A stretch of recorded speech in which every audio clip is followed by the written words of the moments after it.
Discovery, go and throttle up.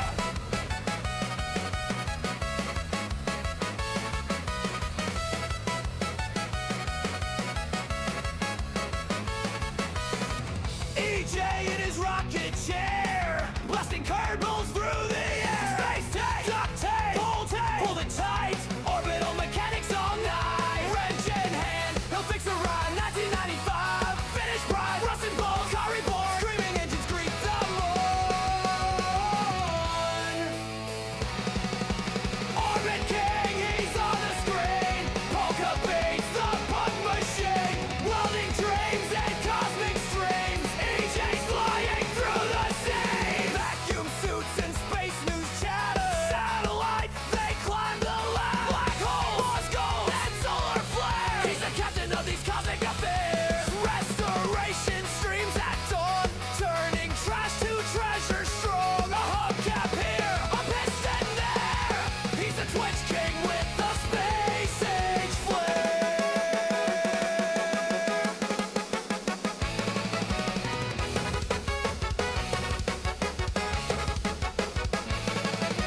Jebediah, don't you cry. EJ's here to touch the sky. From Kerbin's orbit to deep space flight. He'll build it wrong, but he'll get it right. We'll get it right. Don't get away. Space and the Rocket Review. Space and Rocket Review. Welcome. It's June 2nd, 2026. This is the Space and Rocket Review. What's going on, everybody? How's everybody doing? Everybody doing well? Copy. Bubble wrap. Nominal. Here, let's just make sure. Let's just make sure. Control, please confirm. Control, this is EJSA. Control, can you please confirm the status of bubble wrap? Copy, bubble wrap nominal. Okay. All right. No, we're good. We're good. The bubble wrap is in fact nominal. Cool. Sorry, what's going on? Chase Speed is celebrating being a moderator for 10 years. Toilet status? Oh.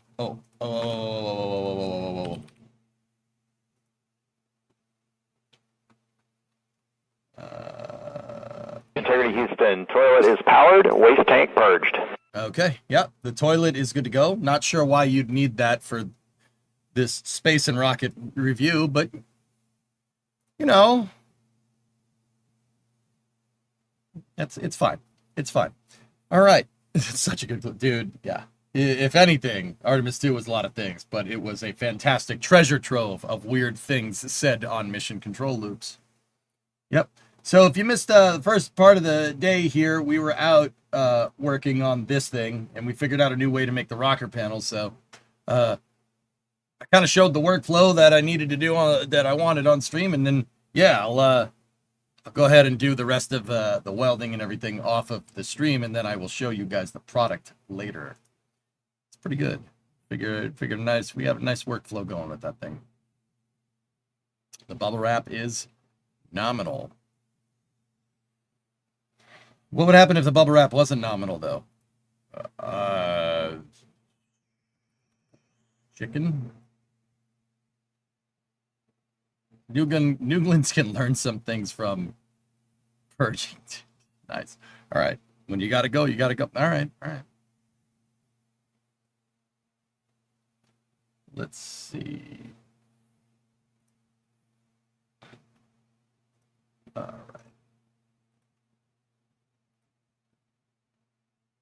Vehicle disassembly building. Yeah, that's what my place is. We will assemble. We will convert it to a vehicle assembly building soon. If New Glenn had bubble wrap, the explosion would not have happened.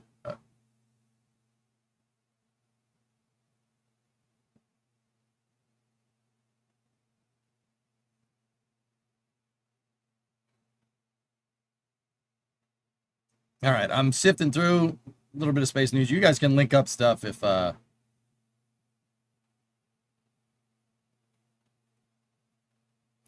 you want to share, but I got a good amount of stuff.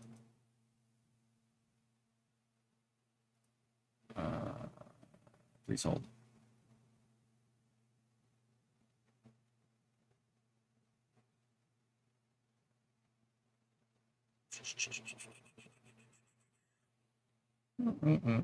I think I got a good amount of stuff. Discovery, go at throttle up.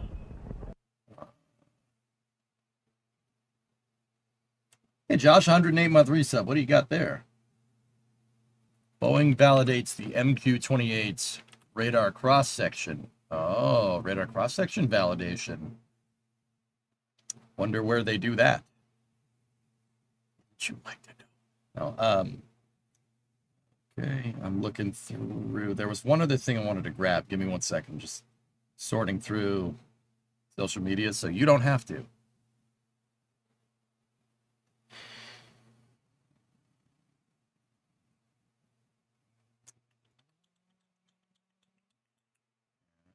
Yeah, oh. Well, you know, we can this part of the feed we could show this part. Union Pacific's big boy. No, we don't need to hear that part, okay.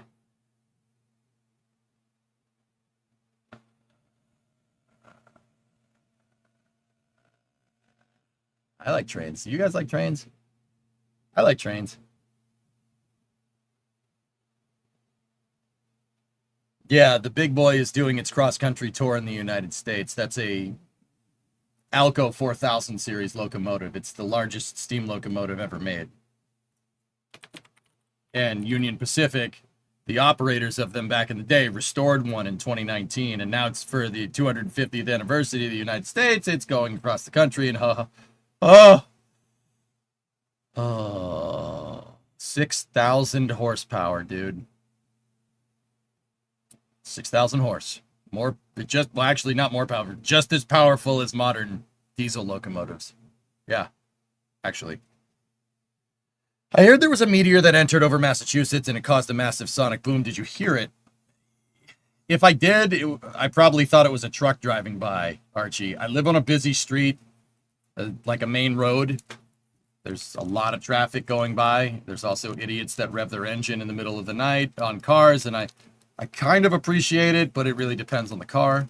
But long story short, there's a bump that's like just down the street from me where they installed a gas line in the street, and every time a truck, like a UPS truck or a semi truck goes over it, it sounds like thunder, right? I was actually cleaning out my basement over the weekend when the meteor came through, and I thought it was just a truck.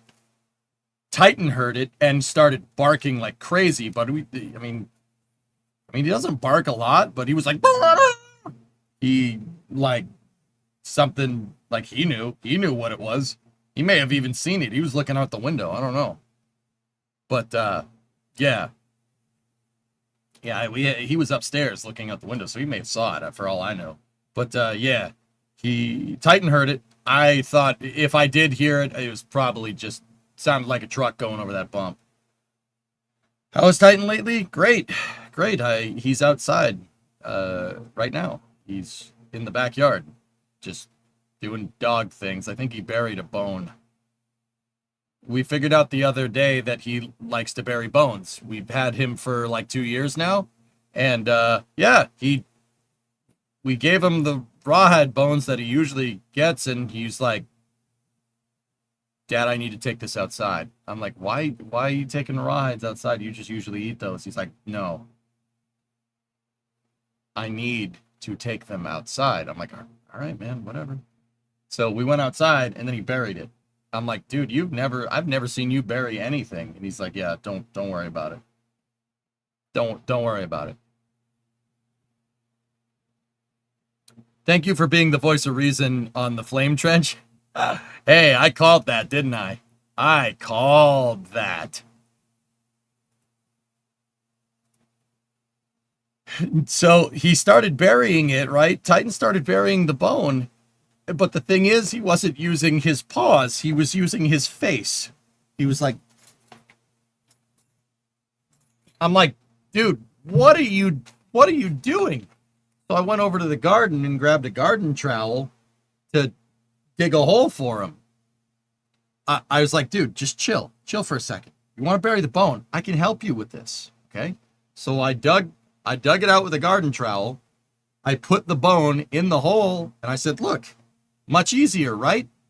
The dog looked at me, looked back at the hole, looked back at me, picked the bone up out of the damn hole, dropped it on the ground, and started digging another hole with his face.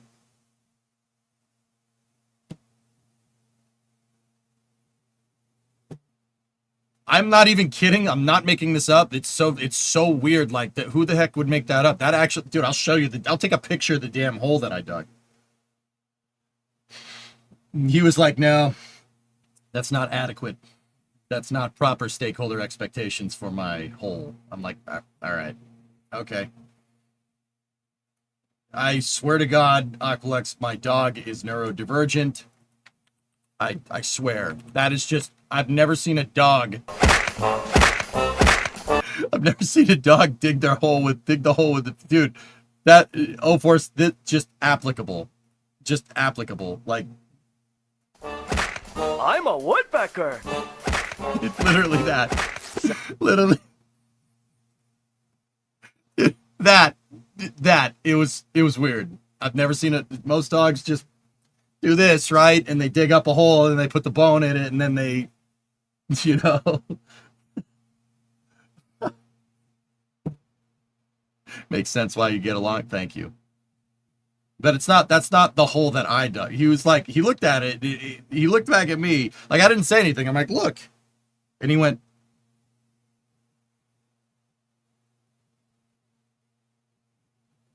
she's like, what? You can do that, human? I'm like, yeah, I can do that. He's like, no. Just proceeded to just go back to being a woodpecker.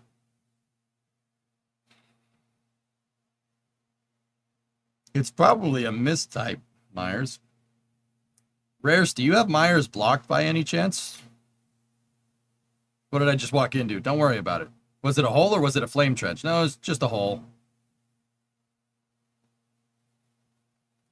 Yeah. Soul is not up to my din spec. Dude, for real. I guess I didn't call dig safe. So, yeah, it was weird. All right. So, check this out real quick. I want to share this with you. And we've already covered it on a past Space News, but yeah, next week, guys, a week from now, right, June 9th, NASA is announcing the crew for the Artemis 3 mission. They're announcing the crew for the Artemis 3 mission. We will be here a week from now at 11 a.m. And yeah, we'll rock and roll. Get a crew for the next Artemis 3. For the next Artemis, the Artemis 3 mission. Artemis 3 is a low Earth orbit lander demonstration mission where Orion will dock to one or two of the commercially provided landers for the Artemis program. So Starship HLS and Blue Moon Mark II. Please, Jenny Gibbons. I'm going to say, Vargon, that it's going to be somebody that has been to space. Now, I'm not sure if Jenny's been up there or not. Hold on. But also, Jenny Gibbons. Mint. She was the capsule commander on the Artemis 2 mission. She has not been to space yet. Oh, God, she's my age. I'm older than her by a month. Ha ha! Deal with it, Jenny. What are you going to do now? Crap. I don't like that. I don't like that. Also, I've noticed as I get into my late 30s that professional sports players look like children. Yeah, I don't know when that happened. Like, I'm like, they're like up to bat. This is his 5th season. The American League. He's 22. I'm like, wait, what? What? That is a child. How does the child play 5 seasons? No. No. What's going on here? But it's funny, like, you go back 10 years ago at this time, all like major league sports players looked old. They're like, oh, I'm like, oh, that guy's got to be 10 years old. But nope. Yep. Nope. Freaking, they look like children. Okay.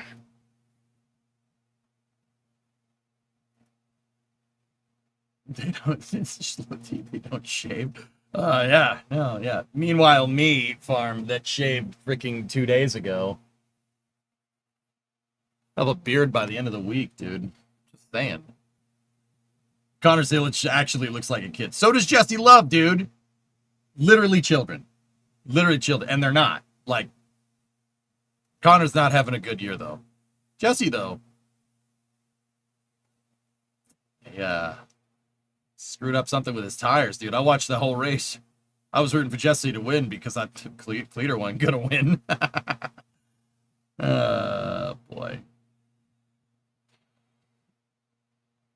Yeah, right, Beats? You're just a kid. I still remember Neil taking his first steps on the moon. I know, Wantabi, I'm not saying that, oh my gosh, I'm old. I'm saying that I don't think I'm that old, right? But I see like Major League Baseball players and football players and like, okay, like Drake May, the quarterback for the Patriots. He looks like 18. He's not 18. I understand he's not 18, but he looks 18. All right. Meanwhile, like,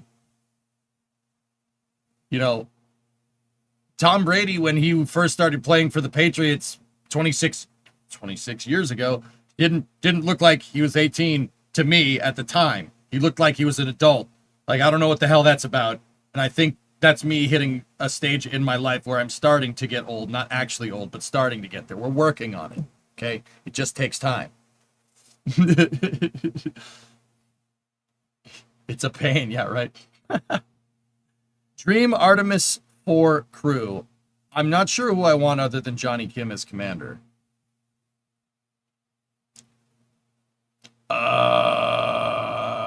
Okay. Let me think.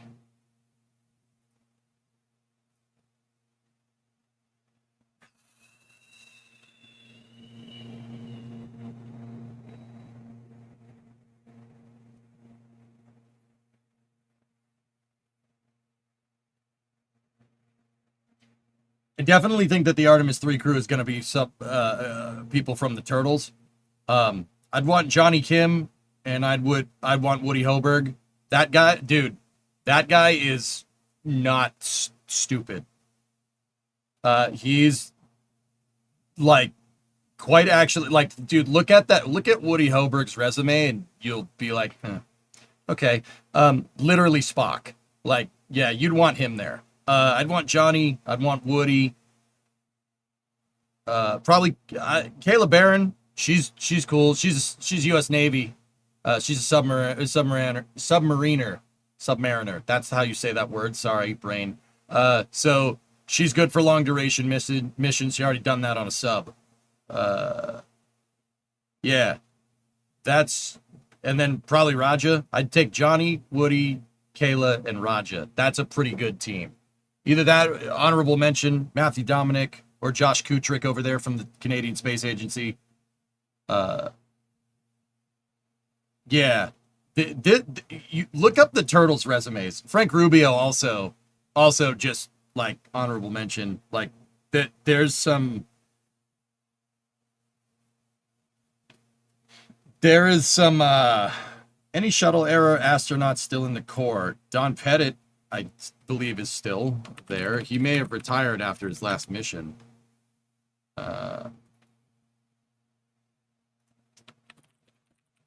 Which was recent. Nope, he's still an astronaut. Yeah. Don Pettit is from Group 16, which is 1996. He's been an astronaut for 30 years. He's flown to space 4 times. Pretty cool. Don Pettit's the freaking man. That guy's awesome. If this was Star Trek, Don Pettit would be your science officer. Like, yeah, he's the science guy. No, not Bill Nye. No, Bill Nye's an engineer. All right, Don Pettit's the science guy. This dude.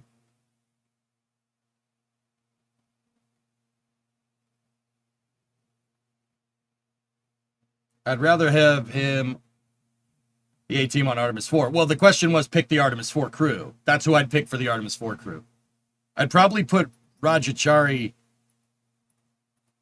I'd probably put Raja and Matt on 3. Yeah.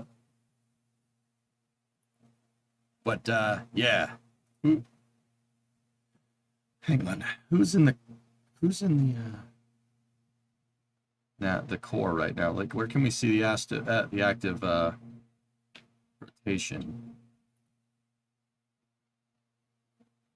I don't think we can see it here.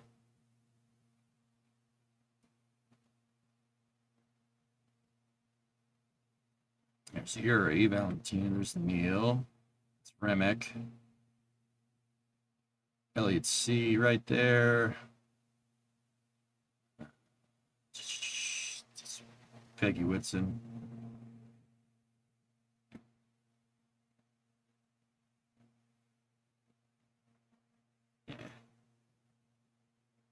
Yeah, I'll have to find the whole list, dude. Let's see. What about the flies? Who's in this group here? Nicole Ayers is pretty cool. She flies F-22s. Yeah, no big deal. Andre Douglas, also. Look at his resume if you want to feel dumb. Yeah. Yeah, Andre Douglas, he was on the backup crew.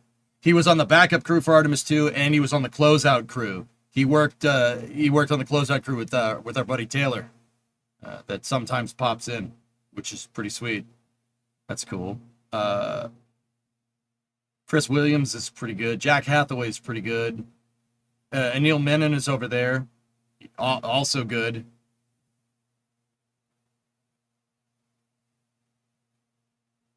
Yeah, there's a pretty good selection of people here. So you want to hear something crazy? Just on a quick side note, while we're talking about astronauts, I was just talking about Anil Menon, who was in the flies, right? The platypi, right? Anil's wife, Anna, you might know her from Polaris Dawn. She's an astronaut too. Both of them are astronauts. Just talk about like just power couple right there. That's pretty awesome, dude. That's pretty freaking cool, actually. Yeah, NASA. Of course, NASA has a freaking page of lists of active astronauts. No, Anna's a NASA astronaut. She left SpaceX. Yeah, pretty cool, right? Okay, so Nicole's there. Mike Barrett is from the shuttle era. He's not the oldest, but he is definitely up there. He's been an astronaut for a long time. Don Pettit's got him by 4 years, though. Anna Menon was the Capcom for the Demo 2 splashdown. That's right. That's right. Dude, Stephen Bowen's still an astronaut? That's cool. Stephen Bowen is from my neck of the woods. That's really cool. He's from the South Shore, actually. He's like literally from where I live. It's from around. It's not Plymouth. I believe he's from Cohasset, which is up where my PO box is, which is kind of funny. Yeah. All right. Cohasset is, yeah, South Shore, man. Hell yeah. I didn't know he's still an astronaut. That's pretty damn cool. Randy Bresnick's been around. He flew on the shuttle a couple of times. I like Matt. Matt's cool. He took some awesome pictures when he was up there. Andre Douglas is, that guy has like above 160 IQ. Easy. You know, like when you hear somebody talk, right? And you like halfway through what they're explaining to you, you're like, wow, this person is way smarter than me. I should listen to what they have to say. Like, yeah, that. Andre Douglas helped write the like mission profiles for Artemis 2 and stuff. Like really he worked on all the like a bunch of different background stuff for the Artemis 2 mission, not just the backup crew, dude. It was pretty righteous. Yeah, when I watch your streams, oh, Hannah, no, I am not nearly as smart as some of these people. Mike Fink is still there. 96, so he's been in the astronaut corps for 30 years, like Don Pettit has. Tracy Dyson has been there since 98. She's been in there for a little bit. There's Victor. Yeah, baby. He's only 2013. Only 2013. Like I said, Woody Hoberg is here. Look at this dude. Like, he's the guy you want on your spaceship if something goes weird. Look at this. Bachelor's from MIT, master's and a PhD from UC Berkeley. All right? Like, he worked after completing his doctorate, he worked here, hold on. Look. He's from North Allegheny. Yeah, baby. Bachelor's from MIT, Master's of Science in 2011, followed by a PhD in 2013 in Electrical Engineering and Computer Science. Just, all right, from UC Berkeley, whatever. What do they know? What do they know about coding in the Bay or something? Right? Yeah, okay. Let's see. He worked in product development at Boeing, where he became an assistant professor at MIT. Okay. Yeah, all right. Sure. Let me think here. So, yeah, he became an assistant professor at MIT when he was 29. All right. He served as a sponsor for the capstone project Jungle Hawk Owl, which is a UAV sponsored by the U.S. Air Force. He also manages geometric programming Python package GP kit. Because frick you. You haven't done it. You have not worked hard enough today, all right? You made your bed this morning. I actually could say that I make my bed every day, which is great. Would Anna get her gold wings from Polaris Dawn? I don't think so. It's NASA missions only. Astronauts get gold wings once you've flown. See, like this picture of Woody right here. He has not flown. This is prior to Crew 6. He flew on Crew 6, so he has gold wings. The astronaut patch actually changes depending on if you're coming from a branch of the military or not. Like the Marine Corps has their own astronaut wings, the Navy has their own astronaut wings, the Air Force has their own astronaut wings, and the Army has their own astronaut wings. And then there's the civilian one. Woody has the civilian wings. Oh, hey, we probably use that at your workplace. Neat. Convex Engineering. GP kit. Convex Engineering. So, what, machining curves? I do make my bed every day. I've made my bed every day since probably the wedding, if I had to guess. Yeah, my wedding was June 17th, 2023. So I got a 3-year marathon. I make my bed every day, no matter what. Even when I was at DBF, I made the freaking bed in the hotel. Not like just keep it organized. Not because I don't want room service or something weird. It's just part of locking in, dude. You get up out of bed most days. Nice. That's also good. Anyway, yeah, there's definitely a very, very good pool of people to choose from. Yeah, Don Pettit. That'd be cool, but I don't know if Don would fly it. He might, maybe. Wheels is still there. He's from 98. He flew the shuttle. That's Doug Wheelock. Wheels is his call sign. Stephanie Wilson is still an astronaut? Really? And then there's Reed. Reed's cool. I don't know too much about Jessica Whitner, though. Should probably learn. Jasmine Mogbelli wouldn't be a bad idea. She's a Marine Corps aviator. Yeah, she flew some tours. She did tours in OIF. I forget what she flies. I think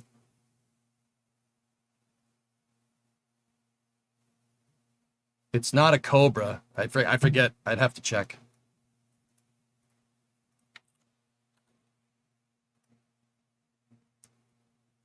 It is a Cobra. Super Cobra. She's a Super Cobra pilot. Yeah.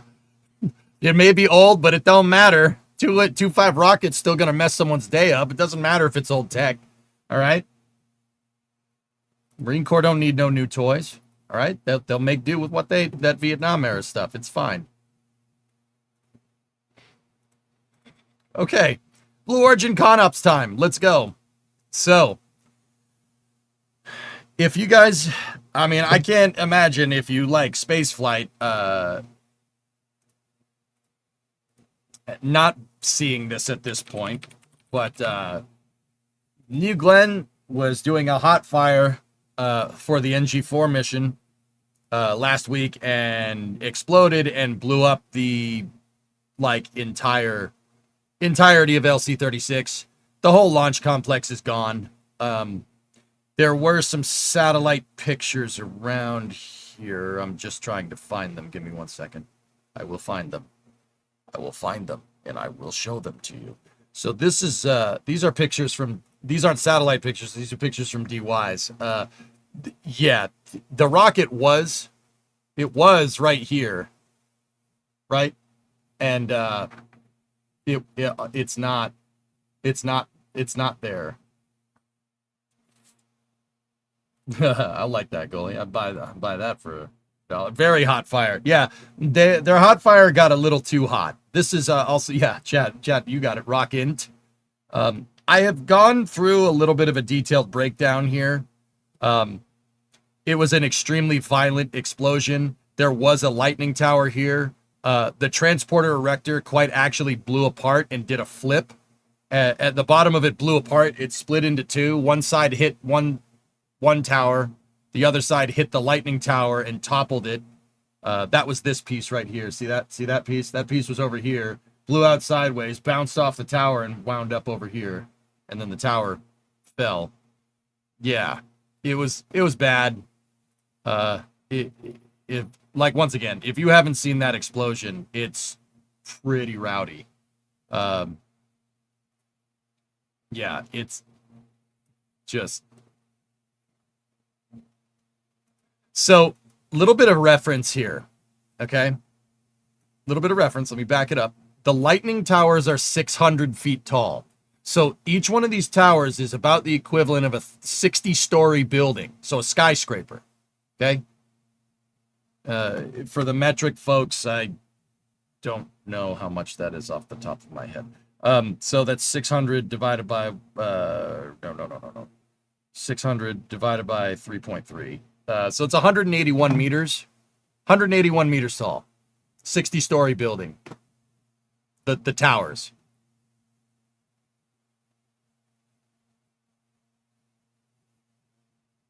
Yeah.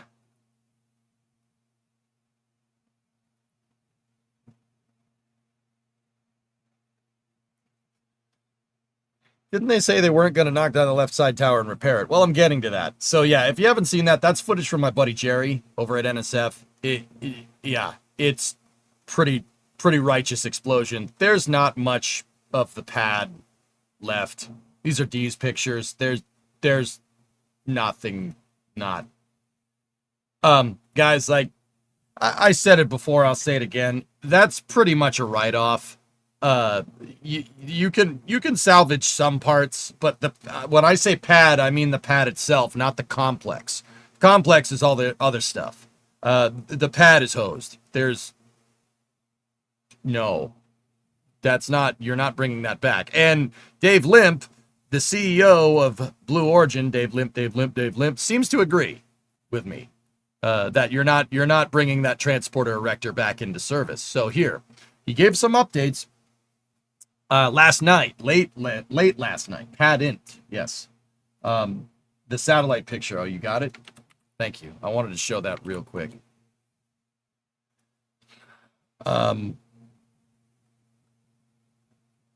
So the transporter erector, this thing, the TE, it's the structural carrier that moves the rocket to the pad. It's attached horizontally, and then hydraulics push it upright. So first of all, the bottom of it, the side that's usually facing the ground, is facing the sky. Second part of that is that's the bottom part. This part over here is the part that's supposed to attach to the pad. That it's not near it. The transport erector is probably like 200 feet tall. The bottom of it blew into pieces. You could see one of the pieces over here, and then there's another piece right there. That's the piece I would assume that destroyed the lightning tower and made it fall over. This piece definitely hit the left side tower. It launched this way, hit the tower, it flipped over and bounced off and landed on the ECS bunker over here. Environmental Control System bunker. That's the HVAC systems for the pad, or was the HVAC systems for the pad. The pad deck piece area is toast. This is junk, all of it.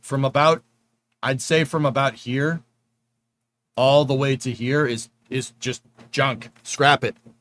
Or really do some serious testing before that bears load again. The problem is that this is all reinforced concrete, but when reinforced concrete gets superheated, it gets brittle, it gets weak. You don't, because it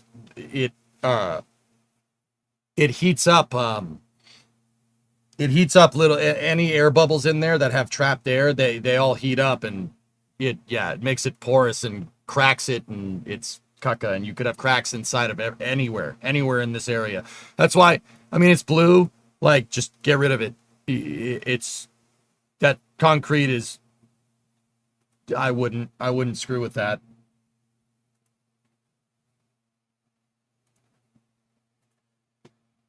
And the original pour is still not dry. Yeah, it wasn't fully cured, Soapbox. Yeah, absolutely.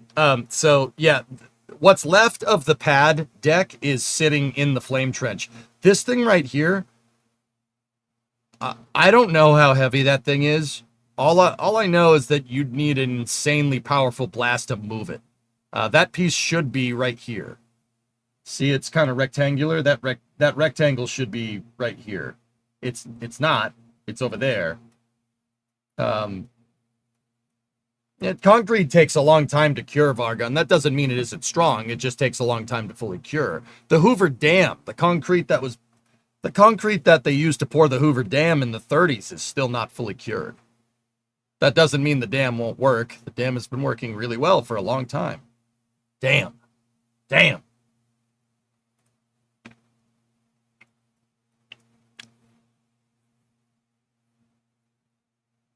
What's the concrete in the flame trench part of? This is part of the pad deck. You can see this attached right here. See that piece? It attached right there, and it bridged over the pad deck. Yeah, that's in the flame trench with what looks like some parts of New Glenn. That might be a couple of engines.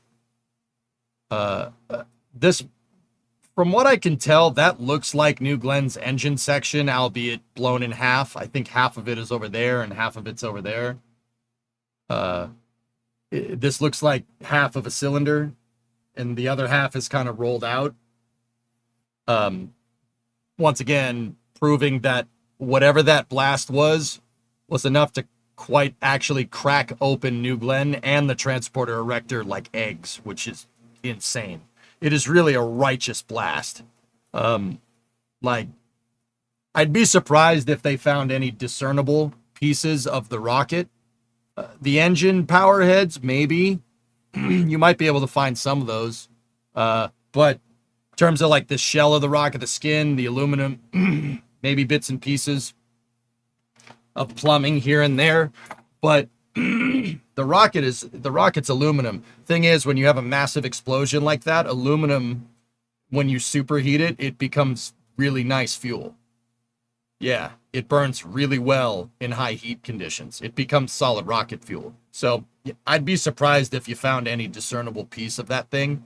Once again, maybe the engine section is right there. Maybe that might be the engine section. That looks like where a landing leg should be, and a landing leg there. And then over here too. But yeah, this is bad. It's bad. But anyway, here, let's look at Dave Limp's update here. Actually, I wanted to, he had some other stuff that he talked about here. Okay, so on May 30th, we've regained some access to Complex 36 and are actively investigating the hot fire anomaly. We'll start clearing the pad soon and have a good rebuild plan in place.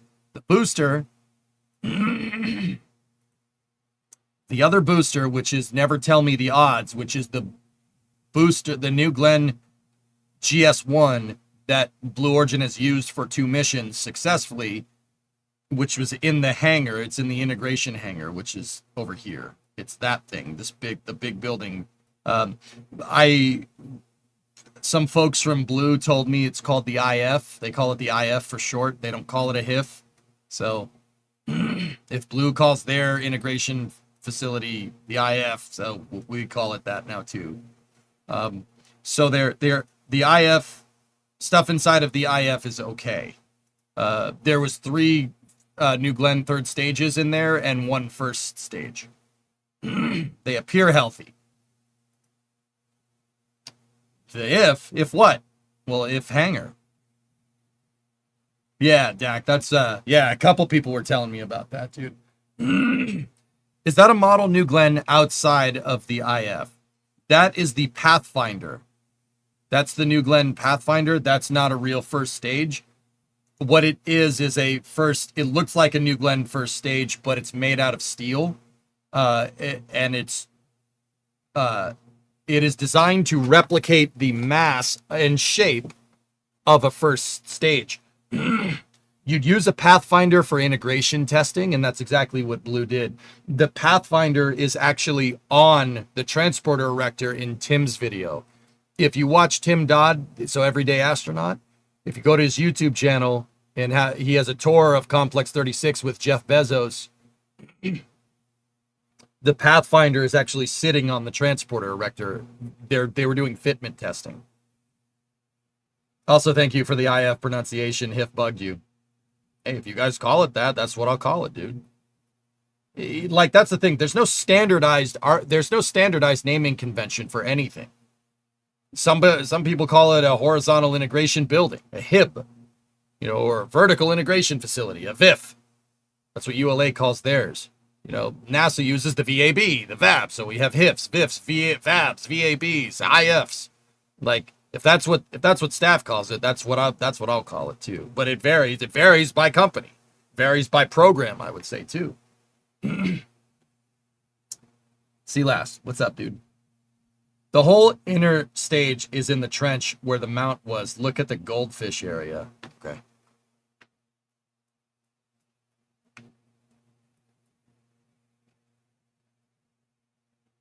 From leadership, the initial explosion was from the aft end.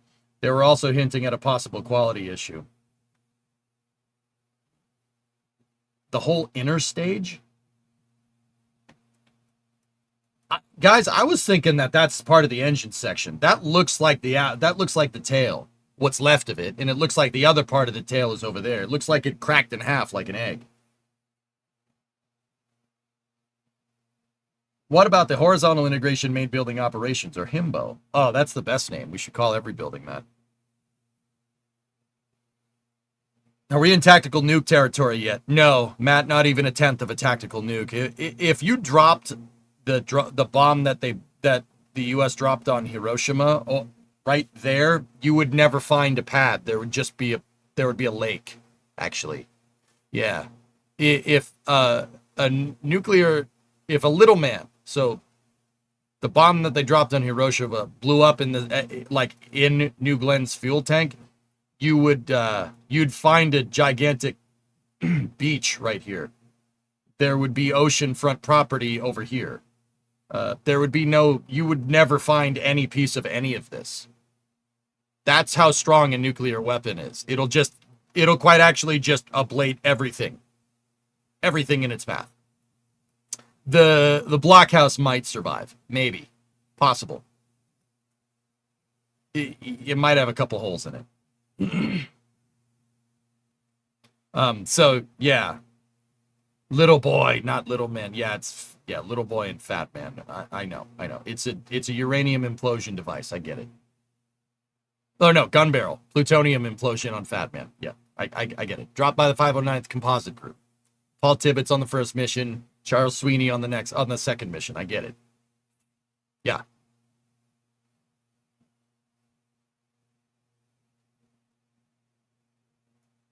Believe me. Chuck Sweeney's from Quincy, Massachusetts. So, yeah, I read his book. I know a lot about the 509th Composite Group. Well, I did at some point. Not recently. But anyway, so they did regain pad access, and here's the updates. Now that we've had access to the pad and integration facility, we could share a bit of good news. The propellant farm, oxygen, liquid hydrogen, and liquefied natural gas tanks are all in good shape. This is good. This is good luck because these are very long lead items. The water tower is also good. The big support tower is damaged, but it can be repaired in place rather than being torn down and replaced. The booster, never tell me the odds, and 3 Glen Stage 2, so New Glen second stages, that were on site in the integration facility also look good. I've seen some speculation that we might move directly to 9x4, the 9x4 configuration, but we won't do that. Rate manufacturing of 7x2 is going well, and we're going to continue at that pace as planned and store the stages for use. In addition, we had already been working for some time on eliminating our transporter erector in favor of an alternative vertical CONOP or concept of operations. And we'll now go directly to that, so we don't need a new transporter erector. We will fly again before the end of this year. Gratitim ferociter.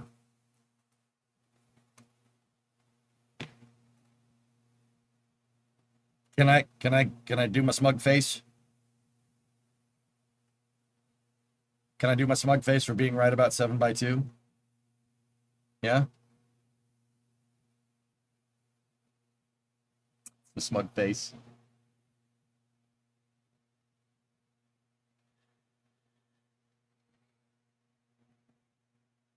Yeah, guys, once again, I don't know what... So on the Flame Trench last Friday, me, Max, D, and Sawyer kind of got into it, and I was like, guys, they're not going to tech to 9x4. That's ridiculous. They're not going to do that. They have an entire factory set up for 7x2s, and everyone's like, no, that's not going to happen. Really? Oh, sure about that? This is space. I'm in space. You sure about it? Giza gifted a sub to smug. It's me, smug face. It's me, smug face. Here, I gotta get the Starbase Live stuff up so I can hear sub alerts. Sorry about that. Wrong about the tower, though. Yeah, I did say that I thought the tower needed to come down. Honestly, repairing that thing in place is going to be a little challenging, but I guess. Ryan doesn't believe him. End of the year, I didn't think would be as long as people said. I told you guys 12 to 16 months. End of the year is... Look. I still very much believe that Blue needs to get rockets into the air sooner rather than later. I am not 100% sure that they can do it in 6 months. That I said 12 to 18, most likely. Leadership is all about getting back to flight as soon as possible. That's what's driving your concept of operations.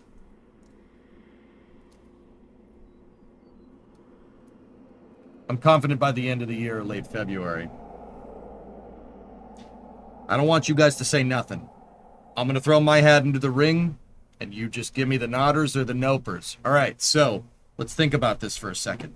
How? How the heck is that going to happen? This is what I wanted to talk about for Space News. How is that going to happen? How are they going to do that? All right, so how many GS2s do they have on hand? We have 3 in the HIF right now. You have never tell me the odds. Okay, so the factory's tooled up for building GS1 and GS2s. More GS2s than GS1s right now, but they can switch back and forth. They got time. I would want 2 more, at least 2 more GS1s, and then seriously focus on trying to crank out as many GS2s as you can. Fill the damn hangar up with them. I want it to look like, if I was Blue right now, I'd want that damn hangar to look like the Convair factory in the 50s.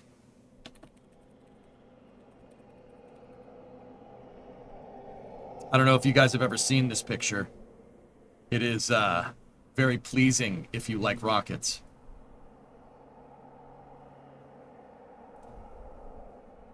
I don't know why this guy put his watermark, Pond 5 put his watermark over the Convair footage, but whatever.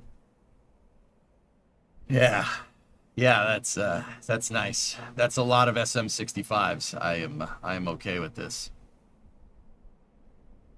Ooh, yeah. With no transporter erector, there's room for 1 more GS1. I would say 3. Rocket, so like rocket science, if it was me, like, I don't know, you guys nodders or nopers me, dude. Like, actually, I don't even want to know. I want to see if I'm right. New Glenn has to support a launch cadence. They have to support a launch cadence for Blue Moon, right? Obviously, the Blue Moon missions that they're on the line for. And they also Amazon Leo. So we're talking Blue has to hit a flight cadence of at least 1 New Glenn a week. And they have to do it sooner rather than later. Now, they're not going to fix that pad and go to launching once a week. That's how stuff actually blows up. That will blow up another pad. You can't rush this stuff. You have to go step by step ferociously, which is the company's motto, right? You got to do that. So, let's see. They turned around, never tell me the odds here.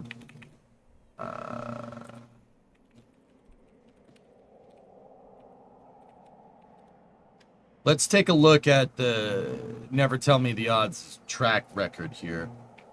I do believe it flew late last year, and then they flew it again once this year. So let's go to launch history. Yeah, never tell me the odds.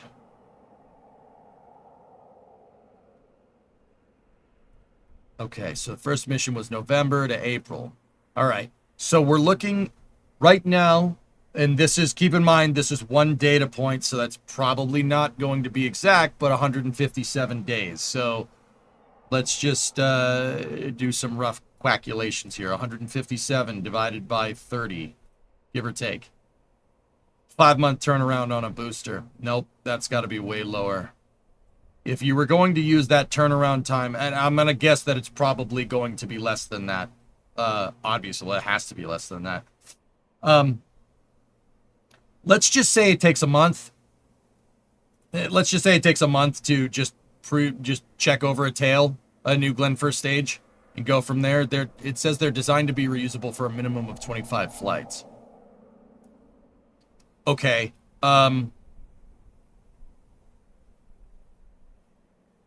4. I'd want 4. Actually, 5. I would say 5. We need 5. We need 5 GS1s to hit your flight cadence. 4 in the rotation. Takes a month to refurbish. Launch 1 every week, right? And you just leapfrog them, and then you have a spare just in case. So I would say 5. 5 tails. You need to build a couple more of those things. But, well, now you need to build 4 more. The next GS1 needs to be named Tis But a Scratch. Agreed. Since they want to go for vertical, you want to review your ML2 plans for 9x4. I'm getting to that, Wolion. Yeah, I'm getting to it. This feels like the same rushing that got them into this situation in the first place. Kimi, I'm just talking about what types of rockets they could produce. So never tell me the odds. They produced it pretty quickly. I don't know when principal fabrication began on, or no, it's necessary. Their third core. I don't know when principal fabrication began on core 3, but yeah, see, they have 5. There's 5 here. See, 5. Launch once every week. That'll get them the cadence that they need.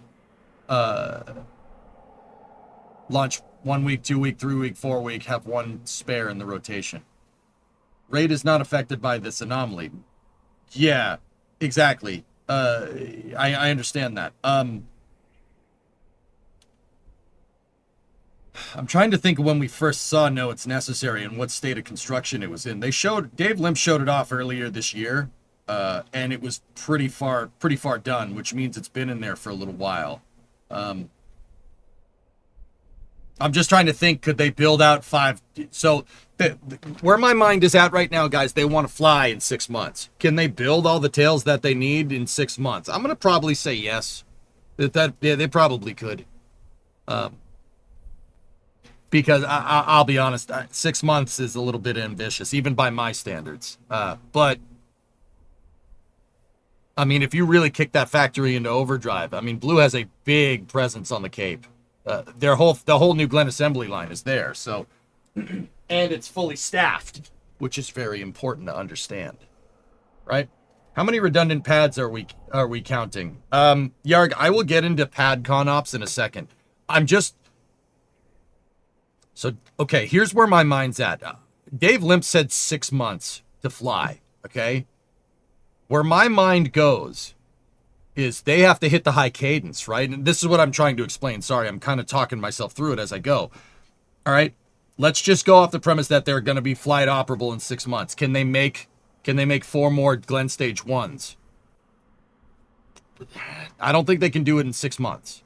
I think they'll at least have 3 ready to go by the end of this year, which is okay, because you're not going to ramp to a weekly launch cadence exactly right off the bat. You're not going to ramp to that. It's going to take some time. We have a 157-day data point for turnaround for the stages, but that is not an ideal turnaround rate because Never Tell Me the Odds had all of its engines replaced with that newer BE4.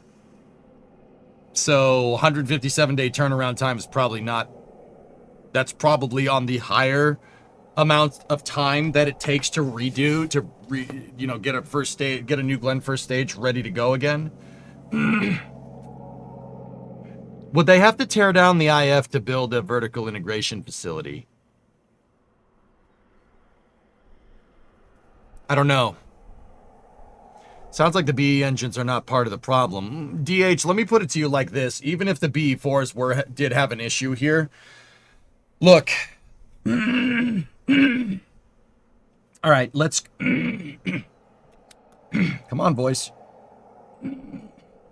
I need some water. Give me a second. I'll be right back.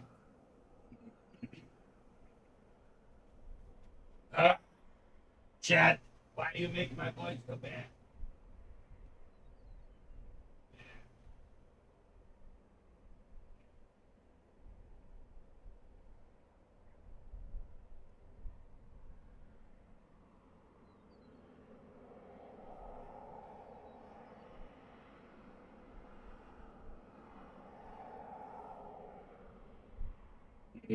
Okay. Okie dokie. They said they were moving away from horizontal operations. How fast would they be able to get the IF built? I'll get to GSE in a second.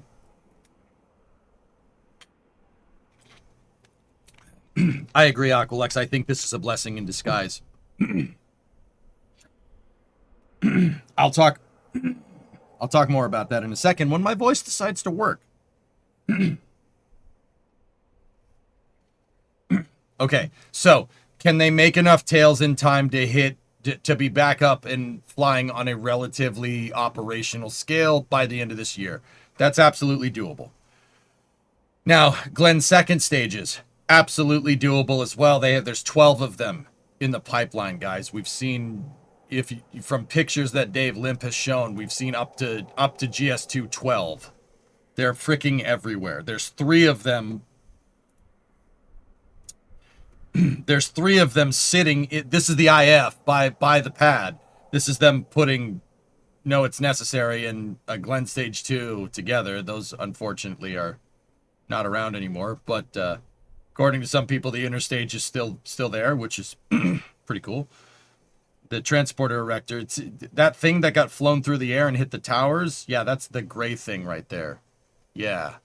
Okay. All right. Hot water's better for the voice anomaly. What are you gonna do? That's the other tail that or Glen Stage 1 tail that's never tell me the odds.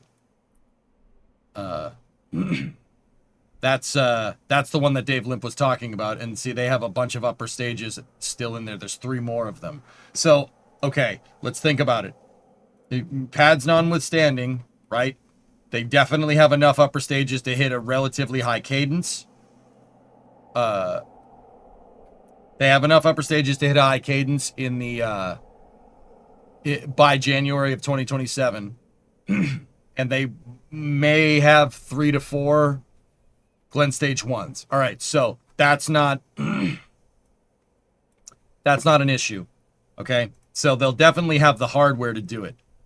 And they'll have the hardware to hit a pretty decent cadence. Now, pads, all right?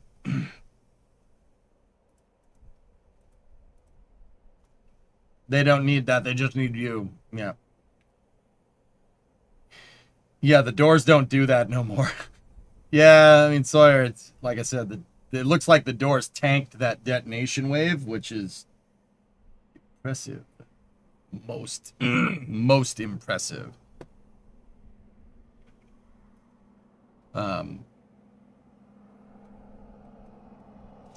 They also better inspect the hell out of any parts in the HIF. Well, Yarg, they have time. They have time. The integration teams don't have anything to integrate because they have nothing to build a rocket on because it's in pieces sitting on the pad. Not that that was a big deal anymore. Okay. Doors get removed tomorrow. Hardware is getting moved to MC. I don't know why I'm trying to clear this frog out of my throat, but it doesn't want to go. MC Rocket Science. That is this building. No, not an Orange Grove. Give me a second. Yep. Main building. Okay. The Rocket Park. Okay, cool. What is being built a mile west of Slick 36? See Harry Stranger's recent image. Working on it. Okay. So yeah, that's all Blue Origin's factories right there in, yeah. Just south of KSCBC. You can drive right past them, which is pretty cool. The pad's over here. Budweiser. Yep. Okay, so the factory is definitely enough to hit cadence. They can hit they can be ready with enough hardware to fly by January of 2027. Is that going to happen? I don't know. Maybe. We'll see. Now let's talk about the pad. Okay, so anything in this area here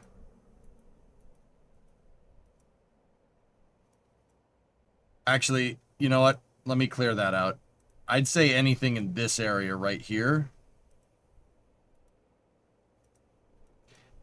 is either severely damaged or just needs to be demolished entirely.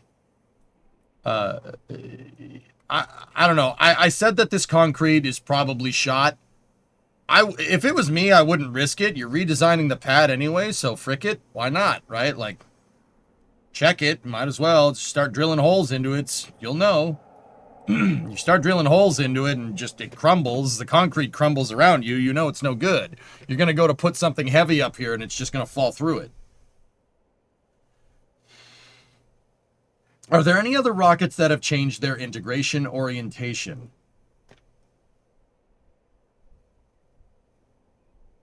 Give me a second.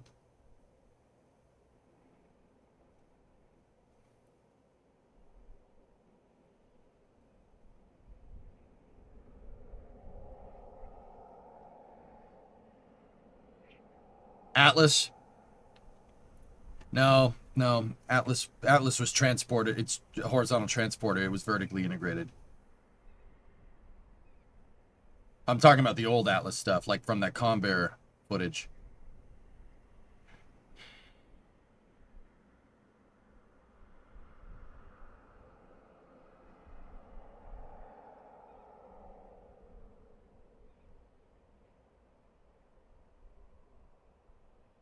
I don't think so. No, I can't think of one off the top of my head.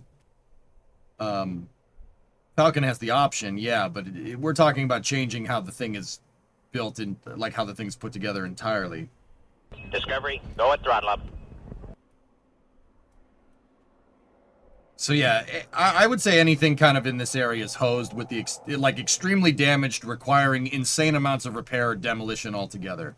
Dave said that the tank farm is intact, which look, I'm not trying to say I don't believe Dave.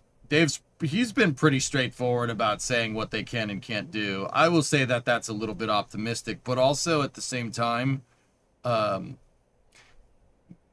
if we look at these pictures from D of Complex 36, look. So those are the LOX tanks over there. They definitely got burned.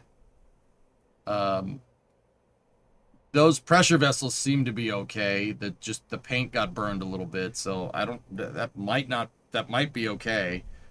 So over here is your LNG tanks. One of them has a gigantic dent in it. That's not okay.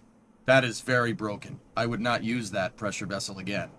So, like, I'm not trying to say that Dave's wrong, but something hit that at a very high rate of speed and dented the dome. It'll buff out. No.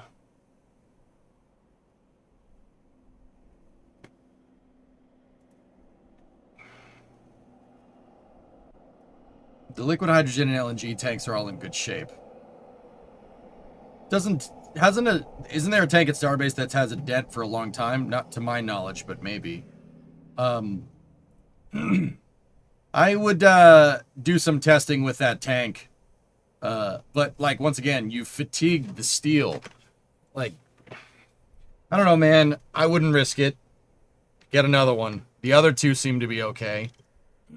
So New Glenn has 4 sets of tanks technically. Well, not technically. It has 4 sets of tanks. Sorry. You have your LOX tanks over here. That's the liquid oxygen. That's the liquefied natural gas. This is a nitrogen array right there, and then hydrogen is over there. They put a big berm in front of the hydrogen for pretty good reason.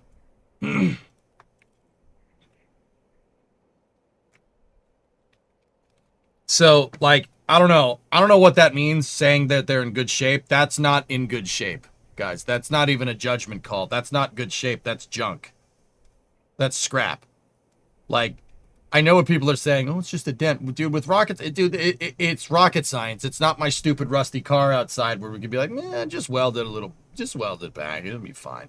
It's not my rusty, crusty car, all right? It's not that. This is a tank that's going to feed a rocket at a fuel farm on a launch pad. Like, that's a completely different ballgame here. Those tanks in general are an inner tank pressure vessel, an outer hull with either vacuum jacketing or insulation between them. Yeah, no, I know.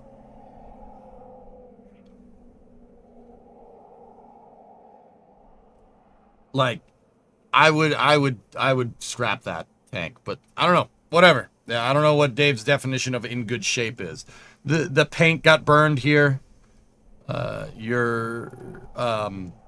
These things over here fell like dominoes. I think those are heat exchangers. I think I'd have to go look at the pad diagram or just follow the plumbing around. Blockhouse is fine though. So yeah, tank farm. Okay, I guess it's good enough. Like, it's okay if one tank's damaged. Frankly, to be honest with you, like, that's fine. You know, it's a long lead item, but that's okay. I worked with cryogenics for 8 years. I would not use that tank ever. That's what I'm saying, Googer. Yeah, that's what I'm saying, dude. I would not. That was my phone going off. I would not do that. Oh, freeze that. Joey Blue Skies is asking me, could the third tank be redundant? Yeah, tank farms often have more. They have, so say like, I'll just make up numbers. Say a rocket takes 1,000,000 gallons of fuel, right? They'll have 1.5 million on hand, just in case. Because if the rocket scrubs, you'll be able to try again the next day instead of having to send a bunch of trucks out there to refill the pad, right? Brian was saying recent event ASU tanks are extra rare and hard to source. We should go back to just building domes. Building dome tanks NASA style, just saying.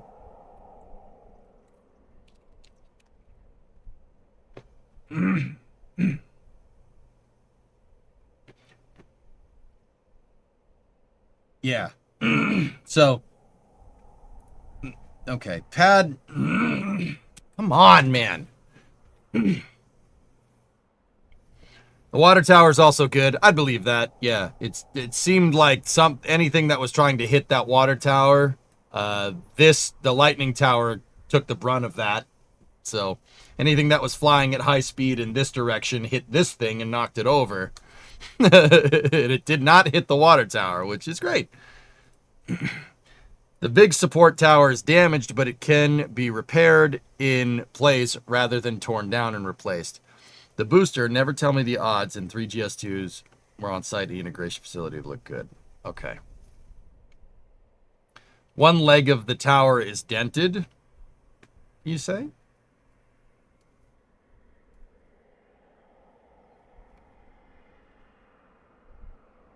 Hmm? Hydrate. Dude, I'm trying. What? Oh. I see it. Yeah.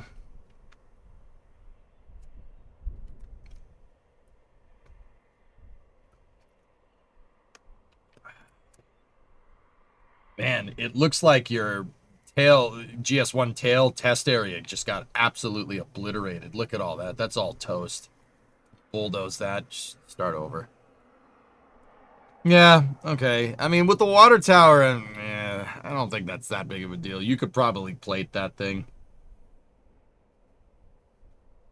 I don't. It looks like a shadow. Any other views? I mean, yeah, I don't...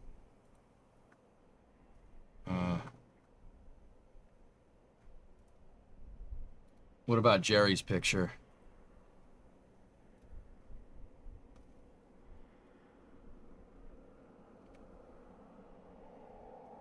I mean, it looks like the paint got burned a little bit, but yeah, I look some. Oh, you're missing a horizontal back there. See that?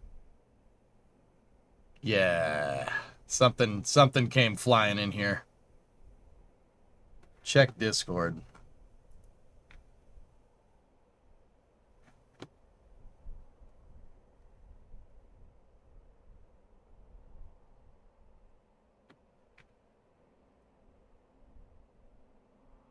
Okay. Let's go back over to D's picture.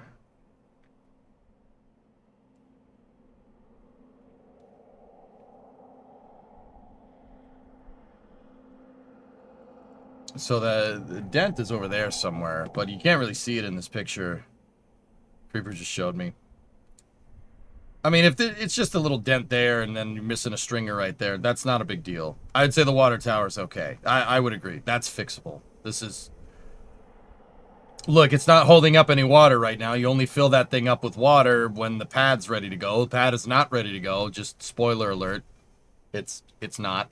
And they probably... So, Guys, if it was me, all right, and believe it or not, this is going to sound really stupid, right? But if it was me, and the rocket blew up on the pad, I would just command all the water to just drain out of that tank onto the pad. Yeah, your plumbing might be damaged, but in the off chance that a pipe puts out a fire, it could help you figure out what the hell happened, because not everything's going to burn off. That's happened with other launch providers before. They've had a rut on the pad and they just used the sound suppressor to hose the fire out. Problem is that some companies ran out of water and then the whole pad burned to the ground. I'm not saying who that happened to, but it has happened. Any news about Never Tell Me the Odds? Seems to be in one piece, per Dave Limp. I mean, that's probably... honestly, I'd just take the whole damn thing apart. Take it all apart, put it back together. Almost lost Osiris Rex, Phil? Oh, jeez. We'll get into that in a second. Don't do that, then. Sometimes the water makes it worse. Depends on the type of fire, right? Okay, so... water tower's fixable. No really crazy big damage to the tank farms. Once again, that LNG tank, it might be extra. In which case, whatever. You can replace one tank, but replacing like all 15 of them, yeah, that would suck.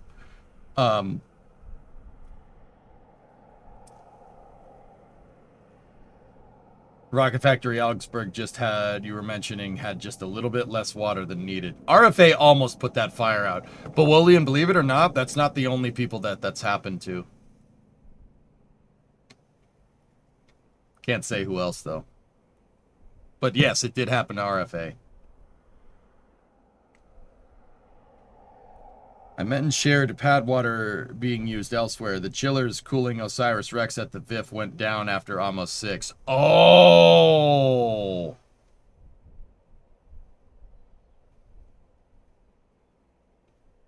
I didn't know that. That would have sucked. Wow. If that explosion was even a little more efficient, the tank farm was likely getting wiped. Well, it didn't, so...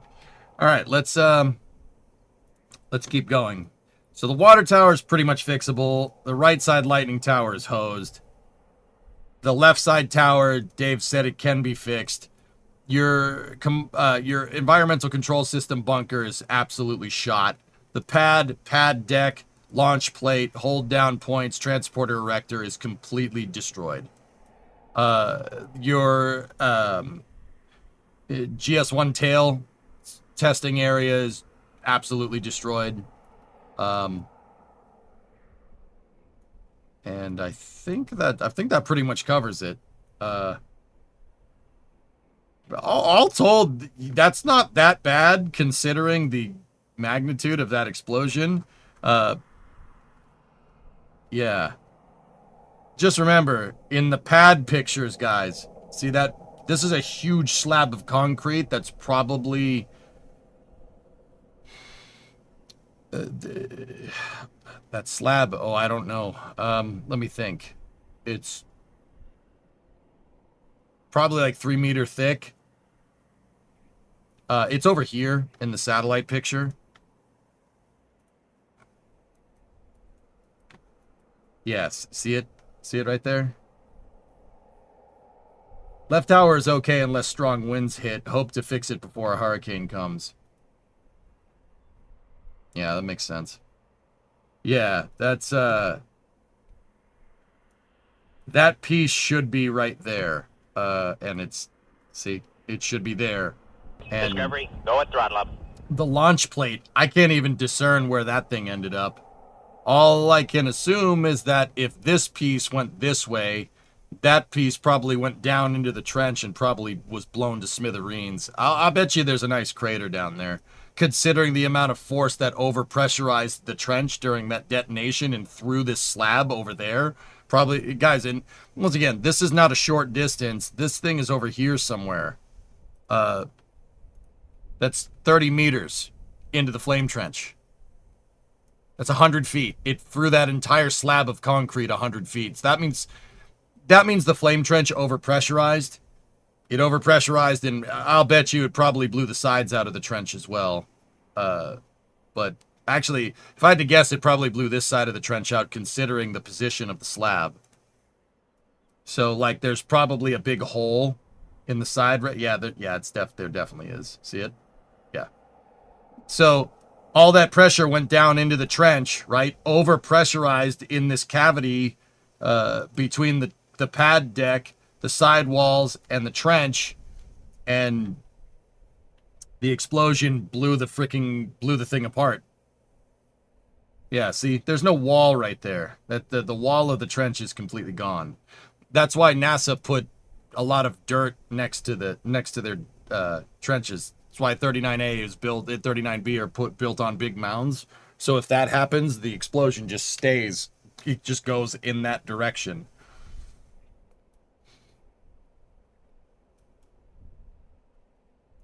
Yeah. That wall is probably what dented the LNG tank. Yep, I'd say that's a pretty fair assessment, Spoiled. Yeah. How long would a new diverter take to construct and hook back up for Blue? Well, that brings me to my next thing. That pad's a write-off. So what? Okay. Dave Limp said that they're going to switch to vertical integration. So what does vertical integration mean? All right. I will use these adult beverage cans to explain. I keep these on my desk in case I need an explanation where I need to use beer cans, all right? They're washed out. It's fine. Okay? So, you have your first stage and your second stage. When you horizontally integrate, you take your stage, you put it on a transporter erector, right? And you tilt it up, and then you take your upper stage, attach it to it, and then you lay the whole vehicle down onto the TE, right? You take your payload fairing, you attach your payload fairing to it, put it on the transporter erector. Transporter erector moves the rocket upright. Some water came out. That's great. And then you launch, right? Pretty straightforward stuff. When you vertically integrate, you have your pad, and you put the rocket stages on the pad in order. Like that. You're stacking vertically. Right? So, the thing is, if you want to stack vertically, would an IPA have a higher specific impulse? I spilled water on my desk from the washed out cans. Give me 1 second. Yeah, maybe. It might. Yeah, probably.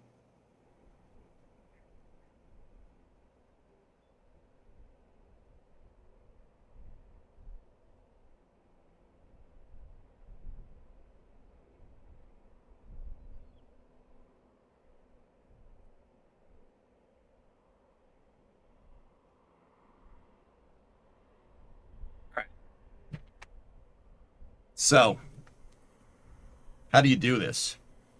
Well, okay. Generally, vertically integrated rockets require a assembly building, a vertical assembly building, VAB, vertical integration facility, whatever. I have a picture here from Amazon Leo of actually showing a rocket getting vertically integrated. This is a Vulcan rocket that's going to launch the first Amazon Leo satellites for Vulcan. Amazon Leo satellites are launched on Atlas right now. They're switching over to Vulcan because they only have one more Atlas 500 series left for these satellites. Right? So here is this is the Spacecraft Processing and Operations Center, ULA's SPOC for short. It's where they put Vulcan together. SPOC, Vulcan. Yeah, that's not an accident. All right, so typically you have a processing stool over here that has service gantries. You'd put the stage in there to kind of tighten all the nuts and bolts and connect all the wires, and then you'd pick it up, and then you put it, you stack it on top of the rocket vertically, like the cans, right? Live long and prosper. Use the Force, Harry. Gandalf. Quick side note, if you're a little bit of a rocket historian like me, the reason why there's 2 processing bays right here and why one of them has a circle in it and the other doesn't is because this is the former solid rocket motor assembly facility for the Titan rocket program. They used to put the 2 side boosters for Titan, they built them right here, and then they would roll them out. See? 1 and 2. There's 2 cells right there, 2 processing cells for 2 SRBs, but they don't need that. The SRBs for Vulcan are not attached, they're not segmented, so you don't need a processing area for them. You just literally get them and just attach them. You can see that there are attachment points. The service gantry is three SRB shaped, right behind my head. Right, so that is Centaur with the Vulcan interstage attached to it, and they're going to stack that on top of Vulcan's fuel tanks right there. That's how you vertically integrate. Now, horizontal integration, we can actually just look at Blue itself. There's them horizontally integrating New Glenn. So with horizontal integration, you need a big building like the IF. All right, the integration facility, which is that's the stack that exploded, by the way, and you stack this thing on a transporter erector, or TE for short. I actually don't know if Blue calls that a TE. Some rocket companies call it a TEL, a TEL, transporter erector and launcher. Some of them call it a TE. Some companies call it a strongback. They call it a TE. All right, cool. So this thing holds the rocket horizontally, right? And you have the rocket attached to a plate down there. It's usually just called a reaction frame. The reaction frame is in horizontal integration is what holds the rocket to the pad. So the frame right there, if we go look, right, the reaction frame gets held together. It gets held down with these points right here. The transporter erector attaches right here. You can see the hinge points right there and right there. It attaches on those 2 hinge points, turns upright, and drops the frame onto the pad deck right here. Okay, that's how Blue did horizontal integration. Now, how the heck are they going to do vertical integration? So, let's go back and look here. Vertical integration, like let's look at Vulcan. This is the Spacecraft Processing Operations Center, Spock. This requires ULA to use a mobile launcher. Because if we go look, I can show you the building that picture is taken inside of. It's over here. You can actually see them constructing a higher roof so they could get a Vulcan in there. See the roof? They extended the roof on one side of the Spacecraft Processing Operations Center. You could actually see where the old roof was right there. They raised the roof on it so they could put a gantry crane in so they could stack the rocket. With vertical integration, you generally need a tall building and a bridge, what's called a bridge crane, or just a gantry crane to be able to pick stuff up and stack, right? Blue's going to need a facility like this. If they're doing some type of conventional integration. Now, the other thing to take into account is that this is using a mobile launcher, right? So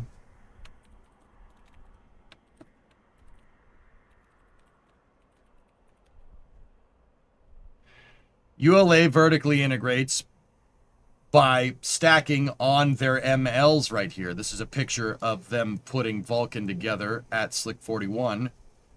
They use a crane to lift the back end of the rocket up and put it on this A-frame. This A-frame runs on railroad tracks. And then they use the bridge crane up at the front, attach a device that adapts to the top of the core stage, and they start lifting it.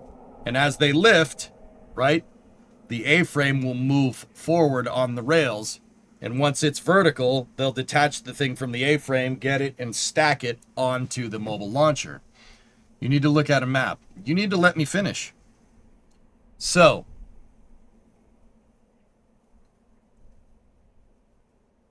once the vehicle is stacked on the pad or on this mobile launcher, the ML moves. Okay, the ML is on railroad tracks as well, and they move the whole thing to the launch pad with track mobiles. So the whole thing moves as the whole launch pad moves as one unit. That is kind of the most modern way of doing vertical integration. There is another way to do this. This is using rails. They use railroad tracks, and this is a twin track design. If we look at the, if we go down to pad 41 down here, you can see that there are train tracks on either side. The mobile launcher rides on rails, and they use track mobiles to tow it. And these train tracks are on the side of either side of a 2-lane road. I know because I've walked right where this picture is, which is pretty cool. And then they tow the thing, right? There's the ML. They're a model of one. They tow it right to the pad, and then the track mobiles and the train bogies, they set it down onto the pad. Then they start hooking stuff up, and boom, rocket. So that level of this style of vertical integration needs a mobile launcher, and then you need trains and track mobiles to move this stuff around. There is another way to do this. The other way is how NASA does it.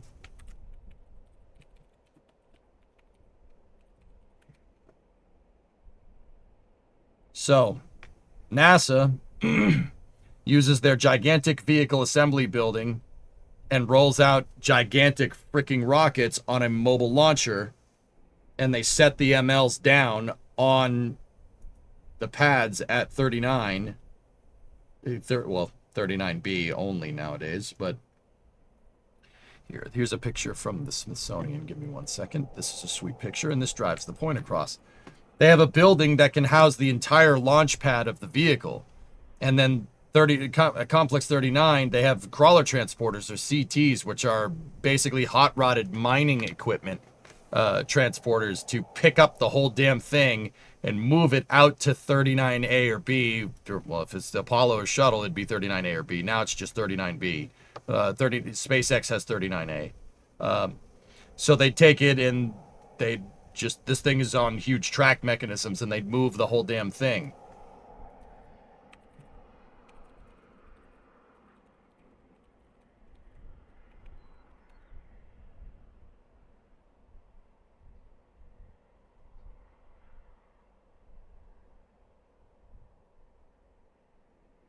Right? So this is another way to do it. Like, you have an integration building or an assembly building, right? And then you move your whole pad to a what's called a clean pad design, right? So if we go to here, right, we can see a shot. Actually, let's just go LC39B. We'll probably get a better shot of it that way. The whole launcher sits out on the pad, and this is called a clean pad design because the pad, if there's nothing on it, it's just nothing. There's nothing there. It's just the flame diverter and a couple of other things. That's it. I'm trying to see if we can find a picture of what 39 looks like when there's nothing on it. But yeah, there's Ares 1. See, clean pad. No service structures around, no nothing. You build this thing inside of an entire VAB, you roll it out, and you go. So those are the ways. Those are the ways that you can do vehicles. There is another one. There is another way to do vertical integration. I will show you. But there is another. So, SpaceX with Starship uses vertical integration, but they vertically integrate right on the pad, not requiring an assembly facility. Okay? So, SpaceX has these things that are on their launch tower called chopsticks. These two things right here are kind of, if you look at them from the top, they're kind of L-shaped like this, and they can open and close. And if you wanted to pick up your rocket, what these things do is they close on it and they pick the thing up. And then you can stack that way, right? So you put their super heavy rocket on the pad, chopsticks would pick this thing up, put that on there. That eliminates the need for a bridge crane. It eliminates the need for a gigantic assembly building. It eliminates the need for a mobile launcher and whatever type of transport mechanism that you may need.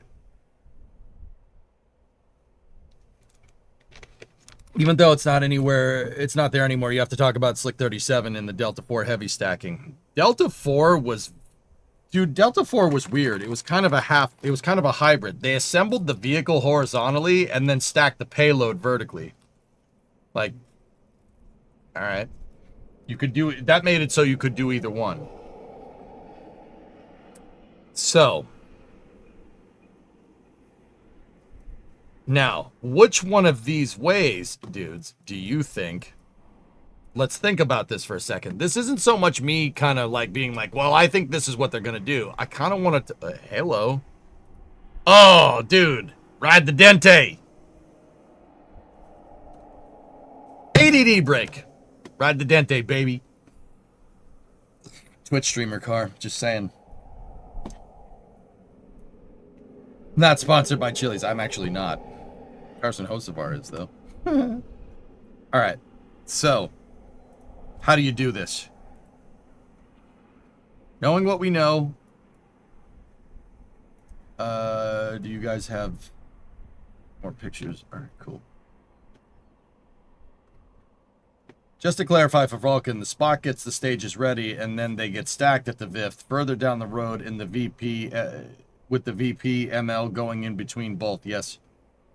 Yeah. So they stack the rocket here. This is an old picture, but the train tracks are right there. You can just barely see them. They'll tow the ML out of here, right? Tow it back to here. You could see the railroad tracks are under construction in this picture. And then they tow it all the way down what's called the ITL Causeway, the Integrate Transfer Launch Causeway, all the way to Slick 41. ULA has 3 mobile launchers right now. 1 for Atlas, 2 for Vulcan. Yep. So, ULA hot-rodded this solid rocket motor assembly facility to be able to integrate Vulcan. I think that might be a good place to start looking. What could Blue hot rod in the area to do something like this? The answer is nothing. There's nothing tall out here. The pad was the tallest thing. You got the skid strip, which is a runway. That's probably not going to help. Over here is, let's just call it the hatchery and call it a day. If you know, you know.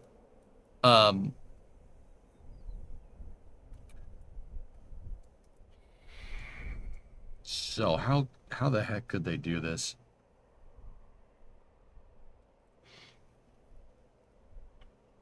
No, Mars, it's not a reference. That's where I don't even know if they do it there anymore. That's where these buildings are where SpaceX refurbishes dragons. That's why it's called that Dragon Hatchery.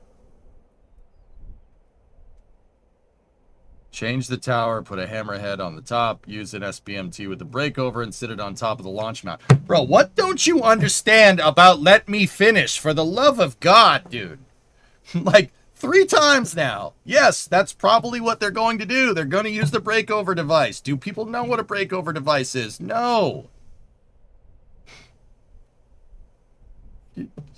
But yeah, there you go. They're gonna put a crane on top of the tower. They're gonna put a crane on top of the stupid tower, and then they'll use a breakover device, and they'll be able to stack that way, and they'll put their umbilicals on the tower structure. There you go. Thank you.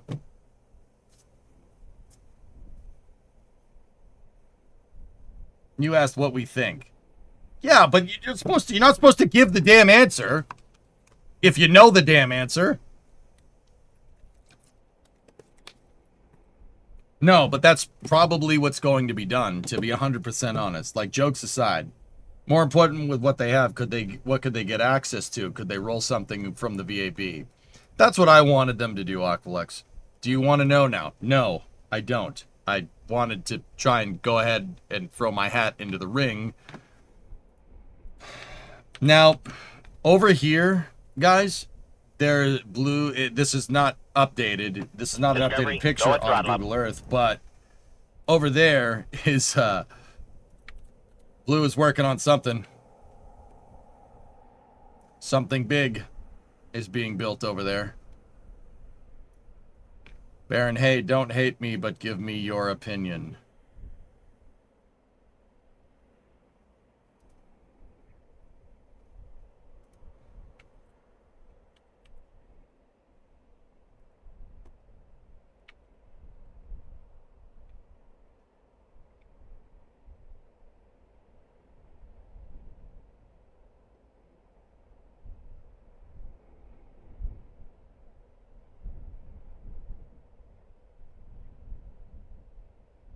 I think the person that made this hates themselves internally and is trying to, you know, manifest other people hating them as well. Okay, cool. So, this other facility, Blue is working on something else over here. That facility is right there. It's a P90 with a very, very long barrel on it and an underslung grenade launcher because...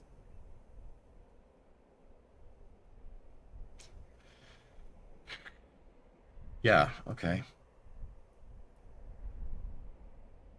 That looks like a lot of beams. I wonder how fast that could go up. Well, Alex, this feeds to what I was kind of saying a little bit earlier. Blue was already... I think they were already planning on doing this. So... Two things that we do know. Look, so let's just look at Complex 36 first, okay? And Goalie, for what it's worth, I do think you're right. That would be a quick way to do this with the, you know, a hammerhead crane, the breakover device. That should be the quickest way to do it. I hate that way, to be honest with you. I don't like that at all, but that would be the simplest way. Now, but if you look at Complex 36, LC-36 is a combination of 3 launch pads. It's a combination of Launch Complex 11 and then the former Space Launch Complex 36, which is a twin pad launch complex. It's Slick 36A used to be here. That's why there's a big circle. And 36B, or no, 36A used to be here. 36B used to be right there. If you go back over here, you can see that this was a twin pad launch complex that was used to launch Atlas Centaur. It first, Slick 36 first saw a launch in, I believe, 1962. They launched Atlas Centaur from here. All the Surveyor missions for the moon were launched from 36, and they were using it all the way up to the mid 2000s with Atlas 3. Atlas 3 got replaced by Atlas 5, and then it was abandoned in place post 2005, I believe.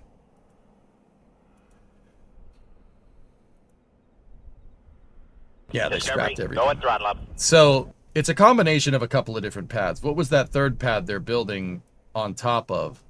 This is Complex 11. Now, guys, look, they're clearing terrain out here. Okay, they're clearing terrain, and look, they're already running pipes and stuff up here. That is a I believe that's a GS1 interstage forward module test stand, but I don't know for sure.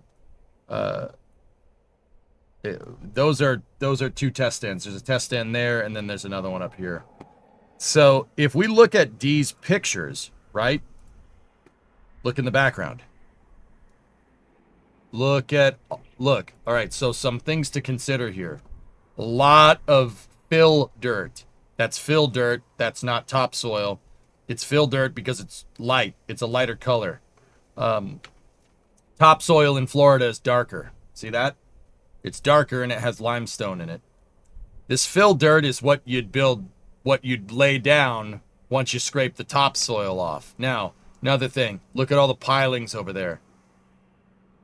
Well, those aren't pilings technically. Those are you pile drive that wall in. Those are there for constructing a flame diverter. So you'd take these corrugated metal sheets and you'd use a pile driver to slam them into the ground, right? And you could basically dig out one side, like dig out in between them. Like you slam one in one side, you slam one to the other, and dig out in between, and you can make a flame trench that way. SpaceX did that with Starship. They use those things. Sheet piles is what they're called, yeah. And now you can't see it, but just behind the water tower, there's a pile driver over there. Now, this is all north of the test stand. Right here, right. It's all north of the test stand. So that's up here somewhere. It looks like the area that they've cleared is about, I'd say, probably about this. Maybe a little bit less. You can, in this picture, you can already see them starting to clear it. See, this is scraping off the topsoil. See all the topsoil? It's like darker. Yeah, that's. So they're definitely building.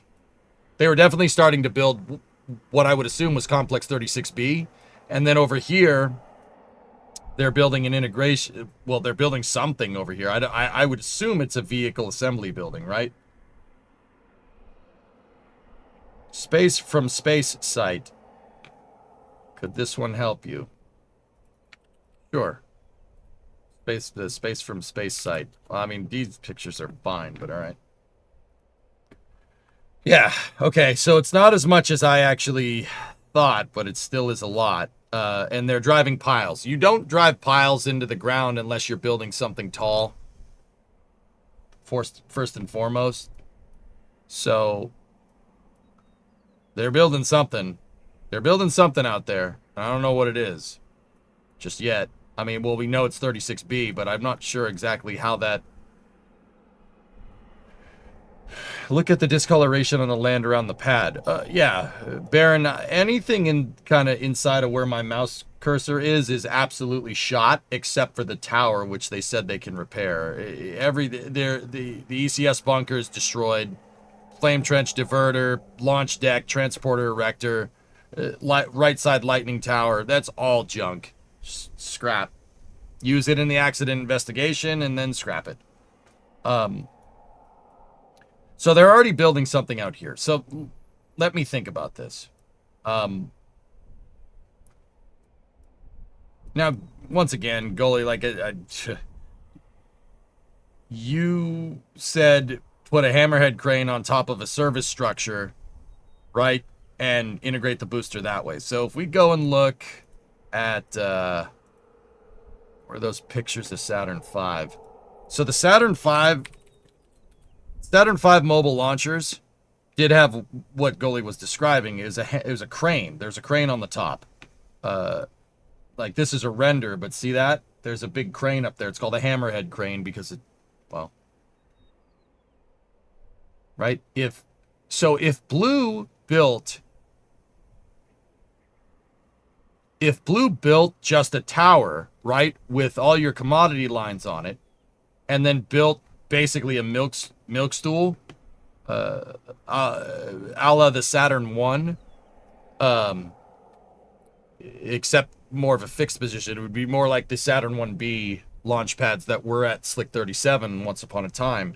And then had a crane on top. They could use their...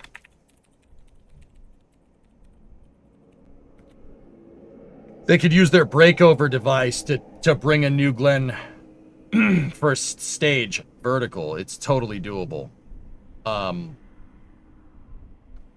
Yeah, they have this thing down in the port called a breakover device. And what that thing is designed to do is when a New Glenn comes back in from a landing, they have a crane that picks it up, right?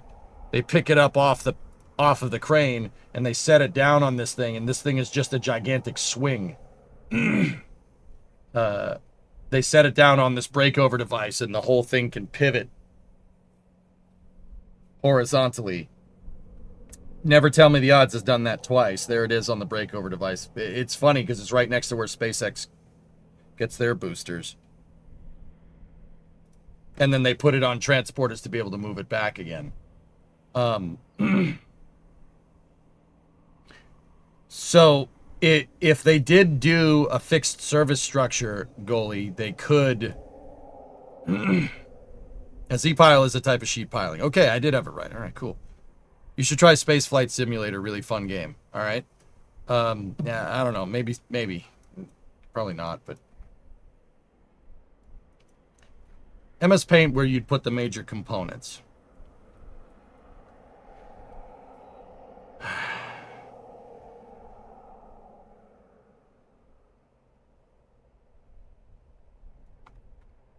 I'm trying to talk through, Aqualex, where I think everything's going to go. There's obviously big pilings in the ground here. Right? So this is going to be some type of assembly building. Now, where I'm really kind of getting confused here is if they're building some type of vertical facility here, right? Now, it doesn't really jive with what goalie's saying. Like, there's a big crane working this job. There's 2 big lattice cranes on this job. And the pilings are already down, right? And encased in concrete, and they started building structure on top of it. This was a very recent picture of a site that Blue has that's basically right here. With that new building, could we be seeing the possibility of a crawler ML setup? Here's where I'm at. Yes. It's likely. Okay. How am I going to say this? How do I say this right? Goalie, could you use the hammerhead and the breakover device to build the vehicle right on the pad? Yes. Saturn 1s did that. They used a mobile service tower and a bridge crane to build the stupid thing right on the pad. And that technically is another way to do vertical integration. Here's a good picture. Give me 1 second. There's a picture of the mobile service tower sitting on the sitting over the pad pedestal. And they have a bunch of dudes with taglines taking a Saturn 1 first stage, turning it upright, and they'll stack it on the pedestal over here. That's Apollo 7. That's the Apollo 7 stack, but that's on the same pad. See what I mean? No time lost on the rebuild plan. The fire was barely out. Yeah, blockchain. I think they're going to go clean pad because that lets them build parts of the pad in parallel instead of waiting on the concrete and earthworks before building the launcher. Yeah. So here's the thing, dudes. Are we going to see something like LC-34? LC-34 just had a big concrete pedestal and then a metal launch deck on top of that, and they stacked the rocket on top of it.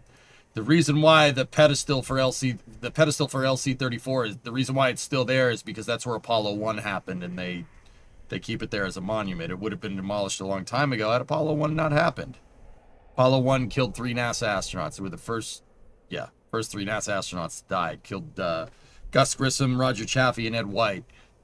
Which is, if you're not familiar with spaceflight history, at that particular moment in time in 1967 when that happened, killing Roger Chaffee, Ed White, and Gus Grissom would be like in your Kerbal Career Mode save, killing Jeb, Bill, and Bob all in one flight. That's the equivalent. Gus Grissom and Ed White were the foremost experts on human spaceflight at that point, flying in the Mercury and Gemini programs. Ed White was the first American to do an extravehicular activity. That's why I say a hammerhead. Yeah. Did the abort earlier that day probably have something to do with the explosion? Lego, I will get into that. I mean, we could talk about that now real quick. Just while we're on an additional note here, guys, let's think about this. That stage, no, it's necessary, had a new set of engines. They had Block 2 BE4s. Blue Origin very recently rolled out a new version of their BE4. They first flew on the NG3 mission, and they performed fine. This one also had those new engines on it. This was a new stage with new engines. This one did not perform fine. What does that tell me? Well, Lego, let's think about this for a second. If you put these new engines on Never Tell Me the Odds, which is Glenn Stage 1 serial number 2, right? You put them on there after it's flown, and you test flew that, and it worked. Would you do the exact same thing, the exact same testing regime with No It's Necessary? Yes. I wouldn't change a thing. Because it works. That's just bad testing if you decided to introduce new variables into No It's Necessary. So it could have been a test configuration for that hot fire that it didn't like. It's possible they could have purposely put the thing into an undetermined failure mode and caused the whole pad to explode. I highly doubt that, though, because if that was the case, that probably would have happened on NG3. That big of a catastrophic failure is not something that's not something that just comes out of the woodwork, right? Everything happens for a reason. So what changed between NG3 and NG4? If Blue was smart about testing, presumably nothing. I would just put that brand new first stage and those Block 2 engines in the exact same configuration that worked for 3 and fly the damn thing. So I don't know for sure if that's what they did, but if they were smart, that's what they did. And I have to take into account that there's a good amount of people at Blue Origin that probably know what they're doing. Probably. Maybe. So what do I mean by all this? Dude, you have these new engines, you put them on a rocket, it worked, it came back. You put them on another rocket, it blew up. That tells me quality control. That tells me that Blue's quality control systems are very bad. Because if they're testing engines, and they do test these engines a lot, if there was a fringe case with the engine that caused it to blow up, it would have shown up on a test stand. Blue does a lot of testing at Marshall Space Flight Center with BE-4s on the 4670 test stand. They do a ton of testing there. BE-4s are firing pretty much nonstop on that stand. So there's no doubt that they tested those Block 2 SSMEs. Nice. Those Block 2 BE-4s, they were most likely tested. So if you had a flight that was successful with those Block 2 engines and you're testing them a lot and then you put one on the pad and it blew up, that tells me quality control. But the flip side of that, why didn't that show up in testing? Do they test every single engine? SpaceX tests every single engine before they send it. On Falcon 9 and on Starship. NG3 versus NG4 payload masses. Maybe that required different testing conditions. It's possible, Josh, but you really, really, really, really should not be changing stuff on a operational mission. Especially stuff that could grenade the vehicle.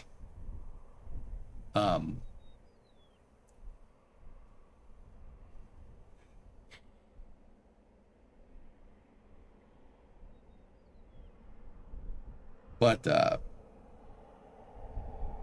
yeah, that tells me bad QC, either with the engine or some of the plumbing on that new Glen on No It's Necessary. But, okay. Let's get back to pad infrastructure here. All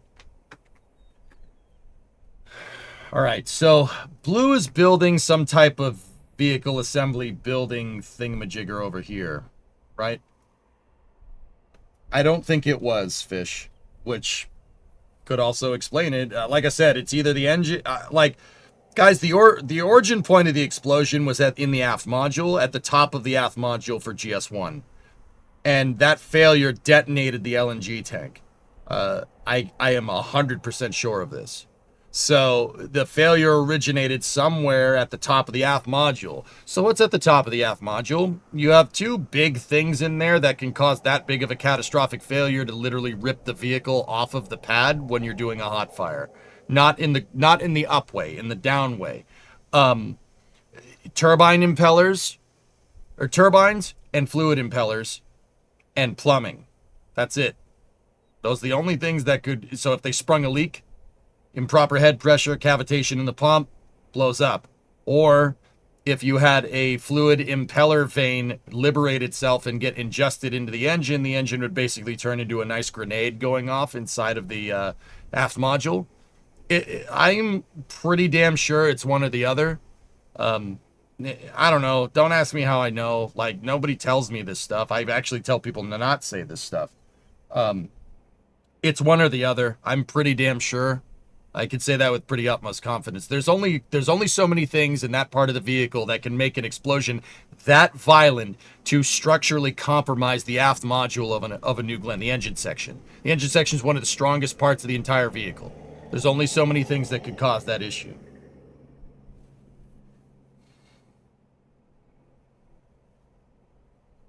Right, you shouldn't. Blue has a history. Yet Blue has a history of doing just that. Yeah, Creeper, they got to get their stuff straight, man. They got to stop iterating if they're trying to do waterfall-style testing. This sounds like a... But, see, here's the thing. This sounds like a classic case of upper management being business-oriented and the lower hierarchies in Blue Origin, middle and lower management, not being engineering-oriented.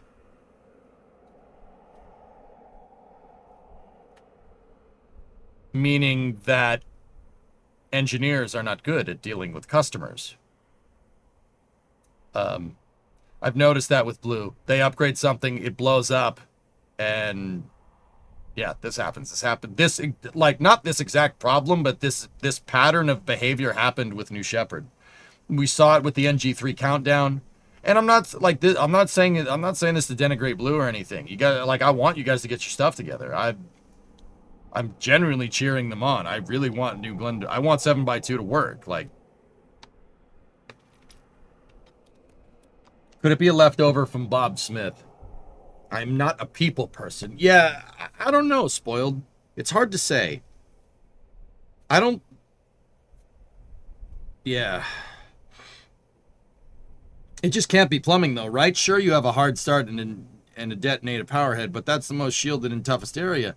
Each engine is single fed. How's the feedback then? Yeah, like I said, John, if I had to guess, this is something with your LOX fluid impeller. That would be my guess. And if it's a QC problem, if it was a quality control problem with your LOX fluid impeller, why wasn't it tested and why wasn't it found in testing? Like, look, man. If a vehicle blows up on the pad, there's no, like, crazy design flaw. Like, oh my God, it's got a design flaw. I don't believe, this is going to sound really dumb. I don't believe in design flaws. Everything happens for a reason. I believe in stuff doing what you don't want it to do, if that makes any sense. The rocket blows up on the pad, you didn't test it good enough. That's not a design flaw. That's you failing to understand what you made. Testing is how you validate and understand what the heck you put on the pad or test stand and how it should work. If something runs on the pad, right, that is something that absolutely 100% should have been caught in testing and wasn't. Because as far as we could tell, this new booster wasn't, it's not like it had like 8 engines instead of 7, right? And if Blue was very smart, it would have been basically a carbon copy of Never Tell Me the Odds. Maybe with some small iterations here on maybe lowering mass margin, etc., etc. But yeah, I wouldn't go around changing your con ops at that point, like changing the hot firing regime. I wouldn't do that. I wouldn't touch that. You are much too. The program is much too in its infancy to start iterating on 7x2 design. Just keep doing it until it works for at least 3 or 4 more flights. I can't say too much, but the probable reason for the failure is so weird. The investigation is still ongoing to recover what's left of the aft section and engines. Yeah, good luck finding that. But the last readouts from the booster aft section was wild from what I heard. Baron, something went catastrophically wrong in there. and it compromised the structure. Whatever it was energetic enough to compromise the structural integrity of the aft section. The rocket started falling into the flame trench and then blew up. Like, that... Dude, there's only so many things down there that can make that violent of a damn explosion. I hope it wasn't sabotage. I don't think it's sabotage. I think, Oh, that's very nice, Creeper. I'll keep that up. We'll tee that up for later. It was Max Evans. It was Max Evans. So, anyway. Yeah, this tells me quality control. Now, the flip side of that is, fellas, is that quality control doesn't necessarily mean blue has their thumb up their butt. Head up their butt. Whatever. That doesn't mean they're stupid. Quality control happens when you scale. It's hard to keep quality control and produce in scale. Blue has relatively recently, increased their workforce tenfold. So they are scaling up. They're trying to scale up New Glenn. We knew this already. So when you're trying to not just make rockets, but make a lot of rockets, some stuff falls through the cracks. It happens. And then, like I said, I know I just said a second ago, like, man, this problem should have shown up in testing, right? It should have shown up in testing. You should have blown up a test stand instead of the entire pad, right? That now you look like a bunch of clowns, right? Because if a test stand blows up, it's like, oh, that's cool. We were testing something and we found a failure mode, right? But if the pad blows up, everyone's like, you know, not to say, like, once again, not to disparage, like, if people that work at Blue, I believe you guys will be just fine. But yeah, I'm wondering, like, if you're going to scale up B4 production, right, and you're going to scale up New Glenn production, I'd be scaling up test stand production as well. Yeah. I would be torture testing every single booster for acceptance testing, just to be absolutely sure, because you're trying to avoid the entire launch pad blowing up. Especially since you have one launch pad. I'm frankly amazed that they didn't put 2 and 2 together there, but I mean, they were hot firing their second stages on LC-36, which I don't know why you'd do that, but all right. Like, there's a reason why test stands are separate from pads. Like, there's a good reason. Because if you find a failure mode and it blows up, you lose a test stand. Like Ship 36 at Massey's. Imagine if that had happened at a pad. There'd be no pad left. And that's part of the... So, like, once again, that brings me to this right here. These satellite pictures that you guys showed me. All right, so this is space from space. Okay? Blue is clearly working on a building over here by the skid strip. I actually said it was right here. It's not. It's a little further down the road. Okay. They're clearly working on something here. This is very clearly a tall building with a lot of truss structure, right? This tall building seems to have a door right here. See the spacing on your truss structure? And this is clearly a gigantic freaking building. Doesn't look as big as the Gigabay, but it's pretty close to as big as the Gigabay. Now, here's what's weird to me. Okay. Let me just collect my thoughts here for a second. Here's what's weird. If you're building a vehicle assembly building like this, or some type of tall structure for vertical integration of boosters, well, New Glenn, guys, is not a small rocket when it's facing upright. It is gigantic. It's a very, very, very big vehicle. It's not as tall or as wide as a Saturn V, but it's almost as tall and wide as a Saturn V. It's close.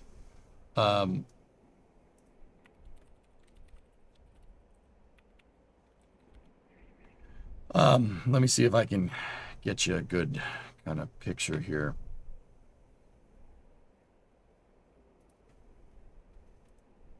All right, here. This is a good kind of overlay. This is off of Reddit. Who made this picture? This is from SpaceX Lounge from Redditor from Italy. Like, there's Falcon 9, there's Falcon Heavy. That's New Glenn 7x2. That's New Glenn 9x4. That's Starship Block 2, or Starship Block 3. 9x4 is insane. That's ridiculous. That is a ridiculously big booster. I've said it in the past. You're not horizontally integrating 9x4. It's just too tall. The structure that you'd need to horizontally integrate a booster that's like 400 feet tall is just, I mean, you could make it, but that's like saying I could make a plane that's like 3 times the size of a 747, right? Could we make a plane the size of an aircraft carrier? Sure. Why not? Where is that landing? Where's it landing? There's no runway in the world that's long enough for something like that. That'd be kind of cool, though. I'm not saying we shouldn't. Look up the Lockheed CL-1201 if you want to see what I'm talking about. Check Starbase Live. I have Starbase Live up. I'm looking at it right now. Okay. Seaplane. Well, yeah. Lots of chopstick testing going on. Yeah, okay. Giant seaplanes are the meta.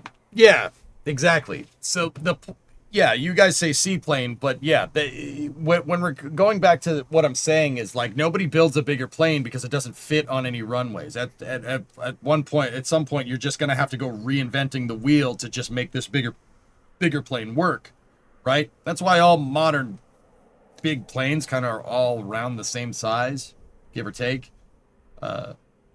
Even the biggest plane that we've had in the past, the AN-225, still could land on a regular runway. It's just, it needs a special ramp because it's freaking huge.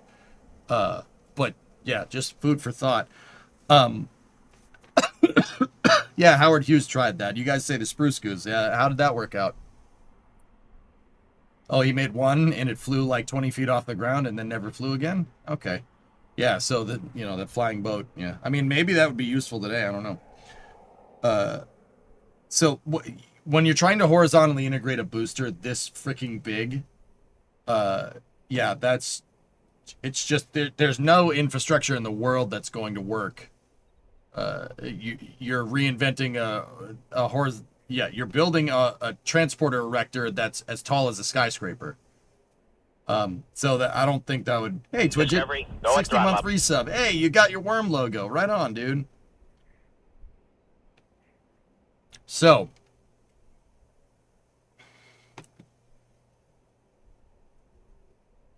going back to what I was saying, Blue clearly wants to get away from it.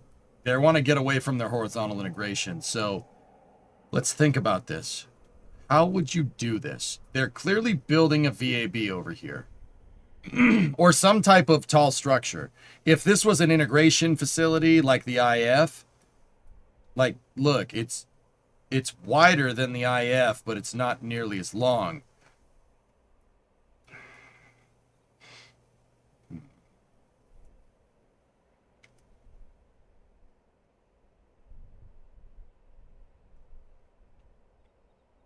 So if you were building a VAB here, you'd need some type of crawler way to get to your 2 pads over here.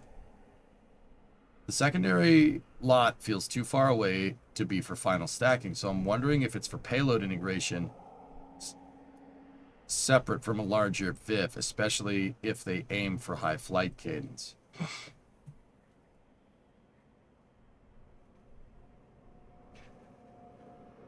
Josh, here's where I'm at. Here's what I would want Blue to do. 100, like, okay, so let's just turn the page here. Like, they're clearly building a VAB here. Like, I think that's pretty fair. I think that'd be a pretty fair assessment. Rocket Science, am I on track here? Is it any further away than the VAB in Complex 39? Well, let's check distances just to be sure. That thing is, okay, so it's by this facility right here. What's the distance that we're talking here? It's actually half the distance. if it was the distance from 39A to the VAB, it'd be this. They're building your workshop there. Rail transporter would have a smaller footprint. It'd be easier to build nowadays. The precision is cheaper than the volume with modern tech.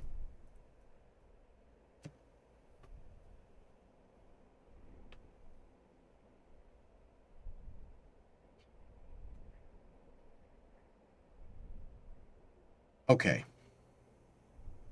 Hey, quick one for you. What's up? I heard a rumor that NG4 had mixed B4 configuration, some upgraded with performance upgrades. Funny enough, a couple of years ago we tested different engines on a booster thrust structure, and it caused a mismatched acoustic frequencies during startup. The different combustion and turbopump tones coupled into the structure ended up cracking the cryo lines and leading to the leak. One of the wildest failure investigations that you've been a part of. But if there was a failure investigation in the past, dude, this behavior was clearly known. Why would they put a rocket out on the pad?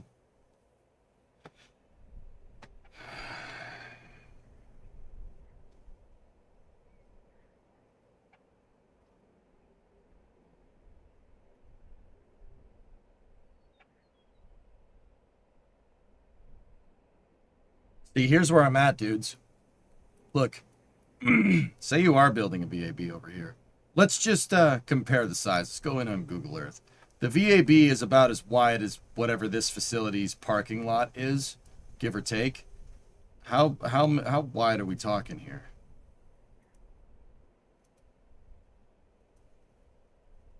"200 feet wide," right? Is that fair? If we took that parking lot, we said that's 200 feet wide.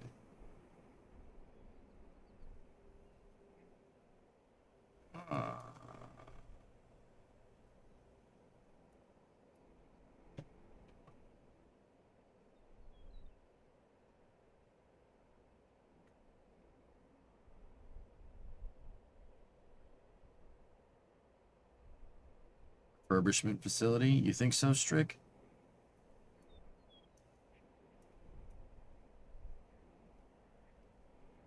How wide is the IF? Just out of curiosity.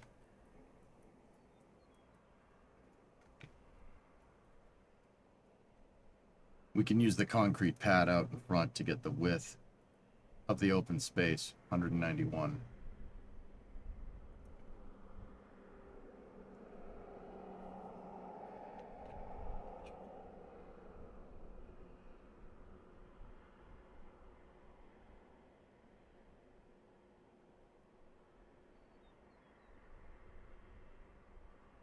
They're doing vertical integration. They don't need the HIF anymore.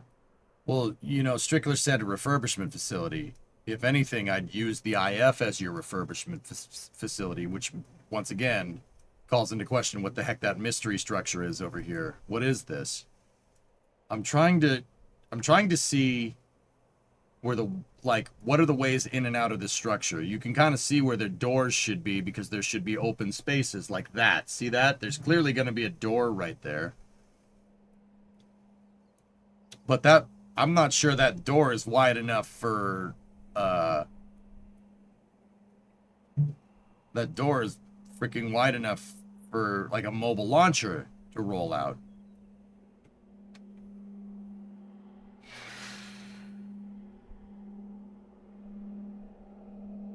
Measure it? I'm not 100% sure how. This is the space from space picture. Let's just say that is about as wide as that parking lot right there. We do have this building, whatever it is. I don't know what it is. Take a look. How wide is that parking lot? 65 feet, 20 meter.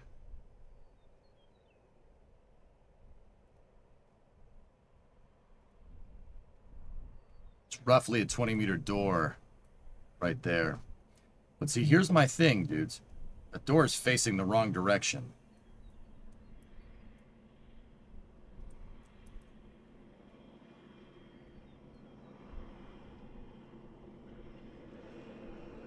Are we sure that this is blue? I'm pretty damn sure, yes. Can I paste a link to the permits for the site? Yes, go ahead.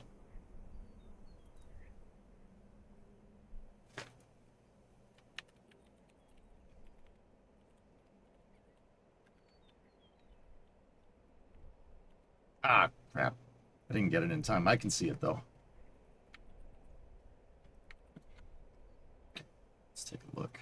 What do we have here? Would there be a clearing for a railroad track or like a concrete road? The door is facing in the wrong direction, cousin. That's kind of why I'm like, okay.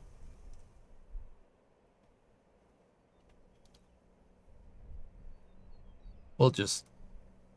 So the door is facing towards the runway, which is interesting.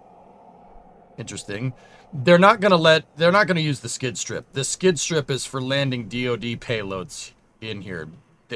Yeah, that's for landing satellites that nobody wants you to see. That's what they use the skid strip for.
Nothing is showing up on Armory Road there.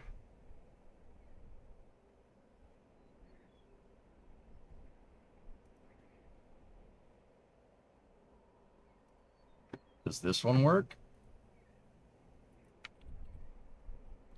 Let's see.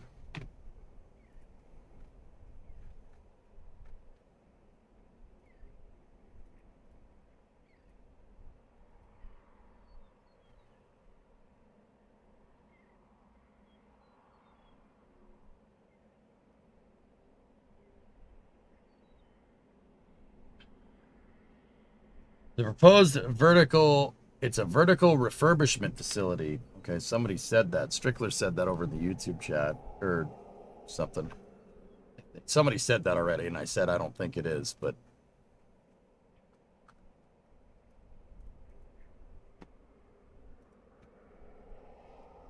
oh, thanks, Mutter. Mutter has the PDF.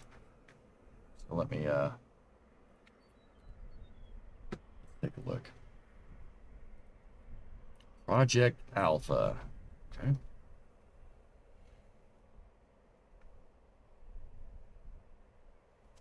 What are we looking at?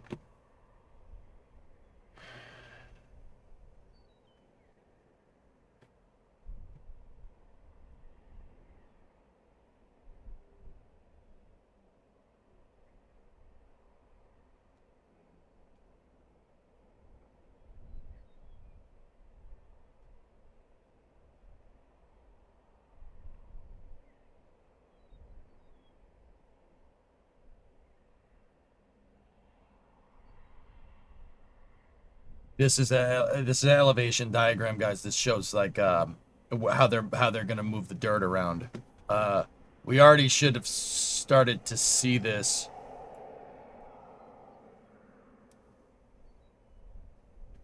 Yeah, see, everything's up on a berm. You can see it right there. Page 3 shows the building. Page 3 shows the building.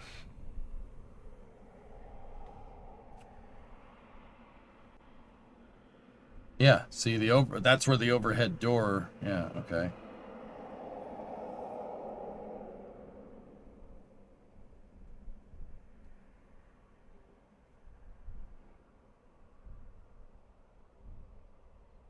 This contractor laid down there. All right, so look, check this out, dude. So if this is a refurbishment facility,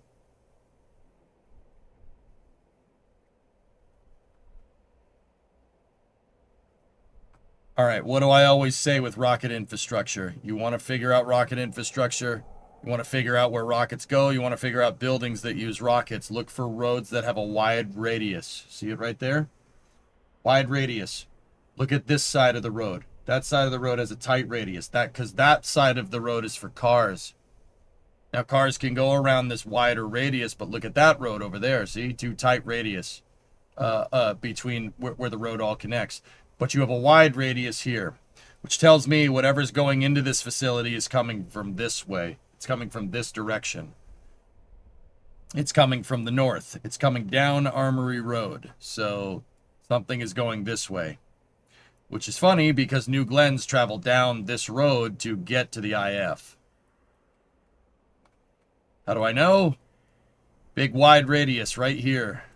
There's no radius. There's a small radius over here. There's a big wide one. So the New Glenn first stages turn around and go into the IF that way, or the IF.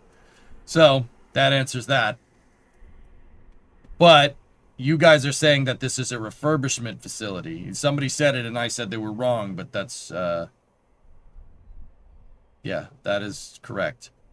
There's your elevations. Side profile elevations. Yeah, they have a retention pond. You got to do pond water retention, especially when you're building, when you have heavy structures. Now, do we know how? Do we have an elevation on this damn structure? How big is this thing?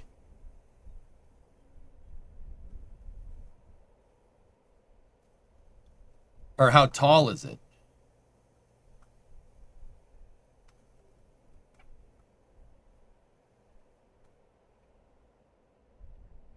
This is just the water, so this is going to be...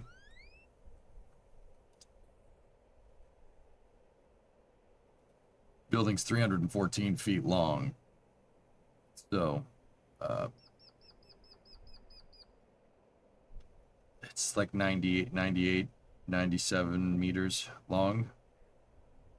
This is just for the groundworks, yeah. I'm wondering if there's... So, actually, you know what? We can determine the height of the building by the amount of retention. If it's a taller building, it's going to be heavier. You're going to need a bigger retention pond. Pretty straightforward stuff. So, like, in Florida, you have to dig retention around... You have to give the place of water to go that's lower than where your structure is. If not, you could potentially... The whole idea is to avoid groundwater seeping into your foundations here, which is why there's no basements in Florida. There's just concrete slabs. If you look at something like the VAB, right? The VAB is a gigantic building. Turning basin is its retention pond. If you look at 39A, it's surrounded by swamp. Same with 39B. Right? See, even SpaceX over here, right? They built out retention ponds here because they're building a Starship pad right there, and you don't want water going into the pad. There's new retention ponds that SpaceX built here, here, and here to take into account that this is a heavier footprint. 39B does not have any of that because the heavy footprint is right here. But that's another story. Right, so basically, long story short, anything heavy like Blue's original factory, it has gigantic retention ponds because the factory is heavy. It's pushing down on the soil, right? And you don't want water seeping in. You want to give a low point for all the water to go so it doesn't seep into the sand around, or to the soil around here, and then cause the thing to fall into the swamp. In my personal opinion, that's part of the reason why they put the second stage tank cleaning and testing facility, 2CAT is what it's called. That's why they put it so far away, because they had to.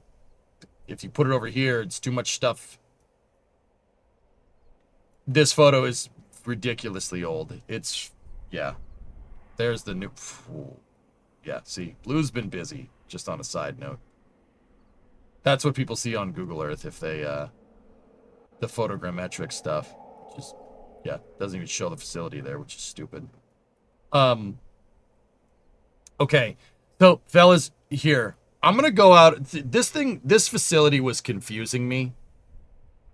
I'm going to go out on a limb and say, because you have a wide radius here and a wide radius going into the building, right? And you have an overhead door. This is most likely, I mean, they're calling it Project Alpha. They're calling it a refurbishment facility. So this is most likely a horizontal refurbishment facility, just by the wide radius. The wide radius tells me that you're moving something long, like a New Glenn first stage. So I think that's just a refurb facility. So that begs the question here, and this is what I'm getting at. Where the heck are you building a VAB? The bottom door is 62 feet wide. The top door is 33. Interesting.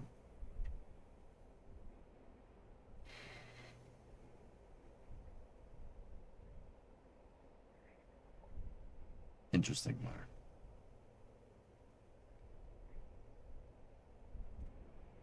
Do you know what caused the 2-cat explosion?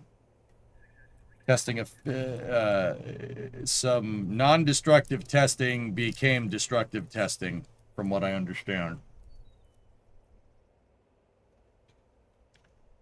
Isn't it called the vertical refurbishment facility?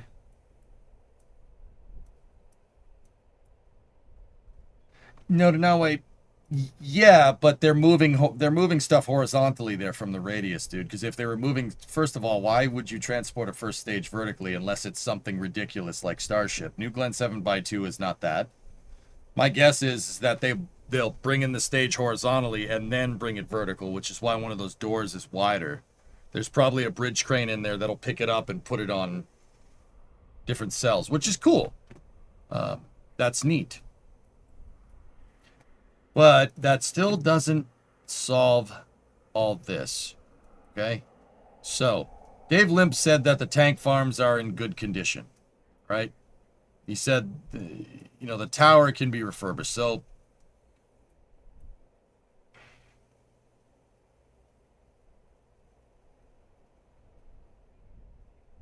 the door faces the runway. Maybe it's for that. John, that's kind of what I'm failing to understand. Why have this bit of terrain right here? It's a 125-foot radius, R125, which means that rockets will be moved in this direction. My guess is that they put this here so they could move it and back them in. But if you're backing them in, why would you bring them vertical? See, this is very strange, dude. This is weird. That's very weird. You have 125-foot radiuses radii all around here, which means boosters are going left and right down this road.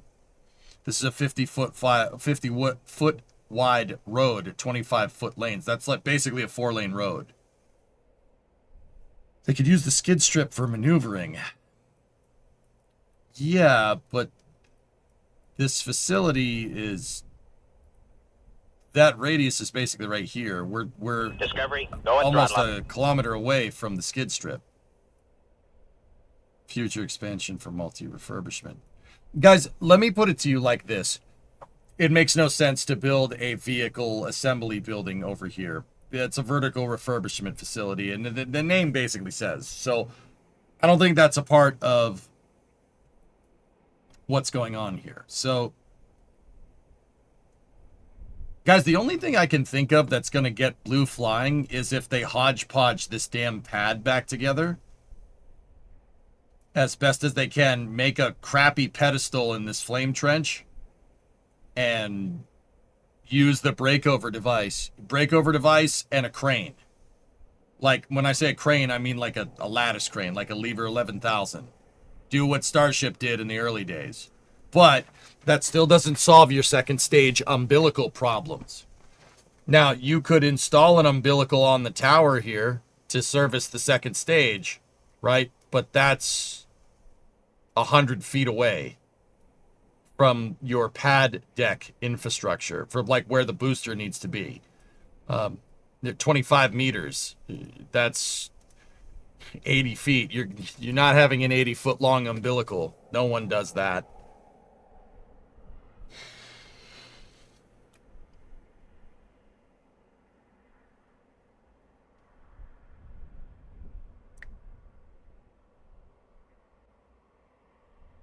Huh.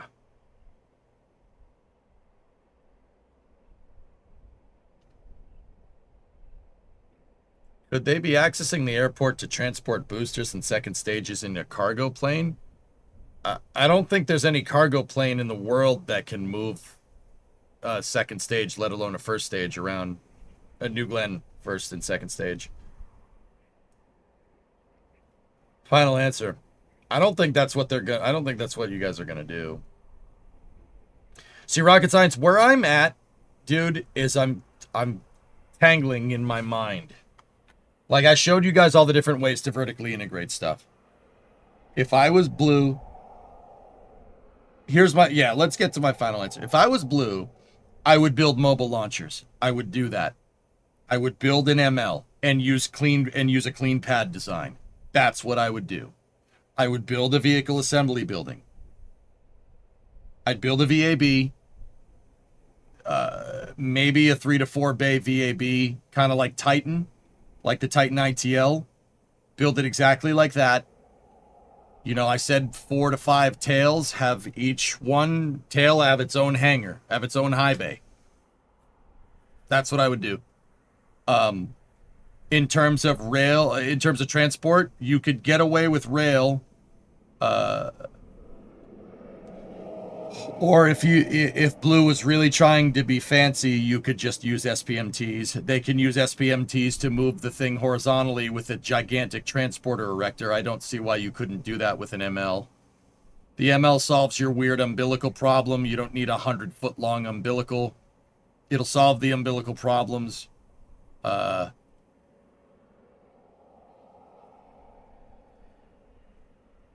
Yeah, you just got to make them. Booster, fly back to the runway. New Glenn lands on Jacqueline, and that's it. Now, what do you think they're going to do to aim for that flight by the end of the year? See, Josh, that's where I'm at, dude. Because I'm like, that's what I would do. I would build a 4-bay complex, one for each tail, and then scale up to launching every week. Get 2 of the bays initially operable, scale to 4, have 4 different tails with a spare, right? And go from there. But then again, you have that vertical refurbishment facility, so you don't need to necessarily have 4 bays all at once. But remember, Blue needs to be able to support a concept of operations with Blue Moon Mark II that requires multiple launches in like over the course of 2 weeks.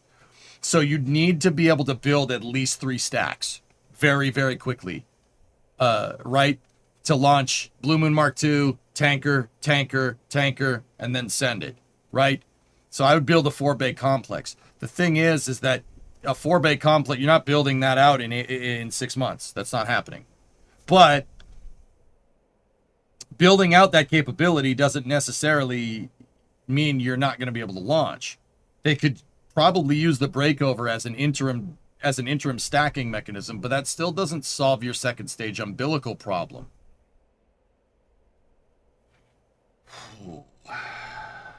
Don't forget Blue is adding a second pad. Yes, they're going to need it.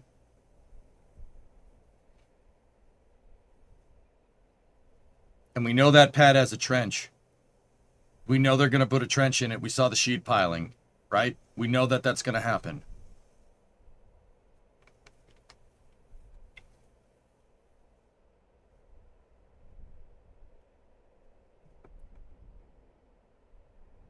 In an interview with CNBC, Jared Isaacman was talking about Falcon Heavy for Blue Moon. That'd be pretty cool. So, let's think about this. Your tank farm. They have their nitrogen array right here, LOX, LNG array right there, and then hydrogen over here, right? They're all pointing over here. So how would you do this?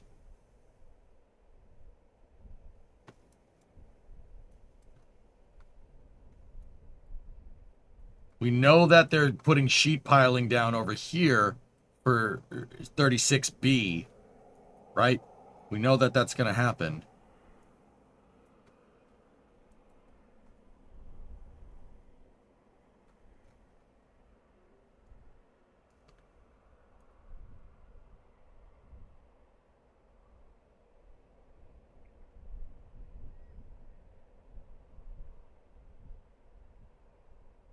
80-foot radius on that road right there. So that... But you're not going to need a 125-foot radius if you're moving something vertical, are you?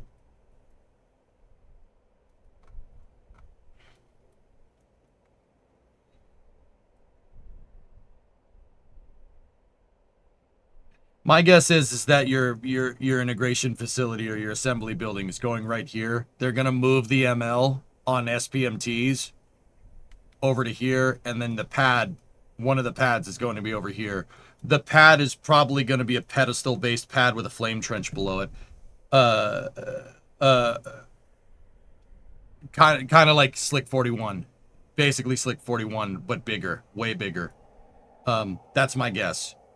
And then from there, it's very easy to scale other pads. The reason why you do that, right? You're already next to your tank farm. They could just do some easy plumbing modification to hook that pad up instead of this pad. The MLP crawlers still, mobile launcher platform crawlers still have horrible radius. If they're using SPMTs, dude. They used SPMTs to move the transporter erector. So an SPMT is clearly capable of moving New Glenn fully stacked with payload and also a very, very heavy transporter erector all at the same time. That would be my guess. And this way affords you, you don't have to build like out a crawlerway or anything. All you need is a heavy road, and a road's easier to make. Eventually you can use this road to move stuff down to this thing, to 36A, and maybe eventually they'll be able to stack there. Honestly, dudes, I don't really like that concept of operations. I don't like it at all. It's all over the place. But I think before I kind of hear the answer, rocket science, Pathfinder. Wait a minute. Can anybody... So, this is LC 1, 2, 3, and 4. Guys, launch complexes 1, 2, 3, and 4. There's clearly a bunch of Blue Origin stuff out here. Yeah, those are the first launch pads at the Cape. LC 1, 2, 3, and 4. Right there. If Blue has this... That's Blue stuff. Pathfinder is right there. If Blue has all this land,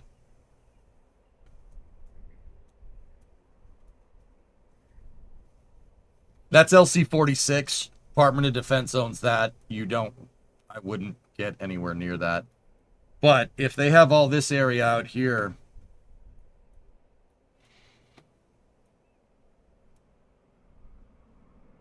it's enough to build another pad over here.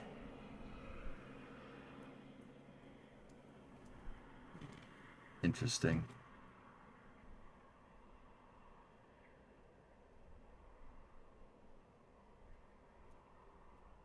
You have enough space to build another pad.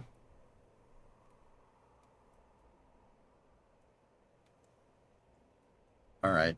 So let me take a picture of this.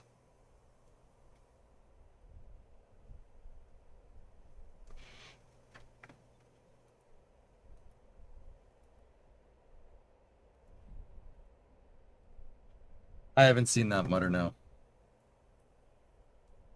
They have a lot of space, but how much of that swamp is unbuildable? If you make enough retention ponds spoiled, you're fine. What I'd be really worried about at this point is do not go near the, don't go near the beach. The beach is susceptible to erosion down there on the Cape. So as long as you're a good ways inland with a high enough dirt pad, yeah, you could dig all this out, make a big retention pond, and put more pads here. Here, let me show you kind of what EJ's... This would be EJ's idealized concept here. Let me just get this picture. Let me load up paint and go. So, Blue needs to support... You need to support a launch concept of operations that can do multiple launches very quickly.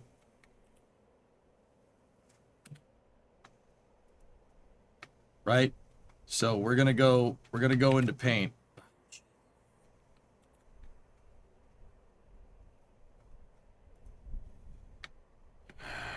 Why are you like this? Just stay there. Thank you. Brush. Just want to go over here. So here's what I would do. You have one pad. That pad's in op right now, but that's generally your idea. And you're also connected. You also have the tank farm here. So ideally, I'll draw just a caca building, but you just bear with me here. Ideally, you have a building right here. Right? Let's say it's tall enough for noogles, right? No, not exactly like that, but you get the idea. Come on, draw straight lines, dickhead. Let's go.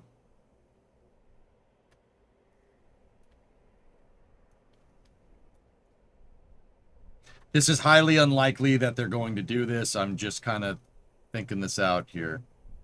You have a building, right? That building has 4 bays.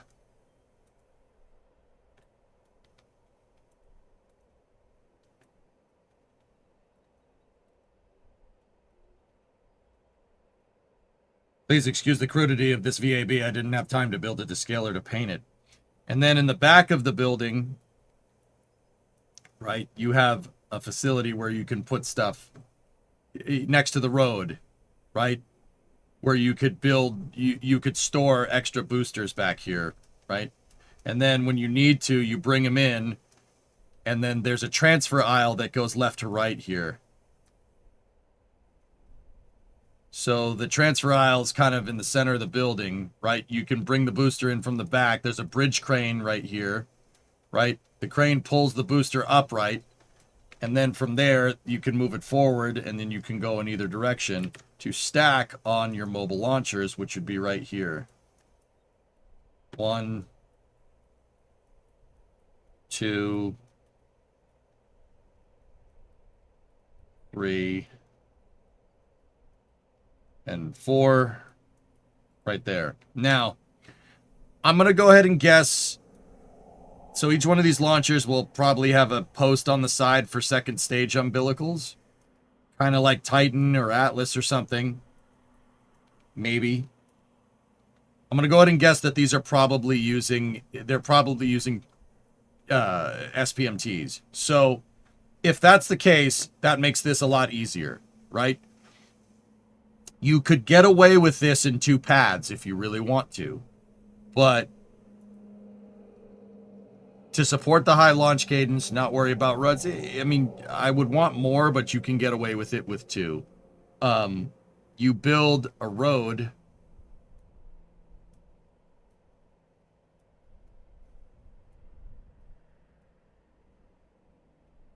Like this. Similar to that vertical refurbishment facility, right?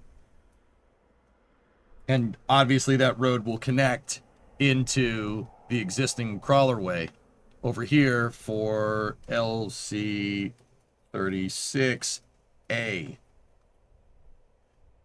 What I would do is mirror it over here on the original complex 1, 2, 3, and 4. You build another one. Build another crawlerway like this. Have your launch pedestal right here. Right? Basically mirror the damn thing. Right?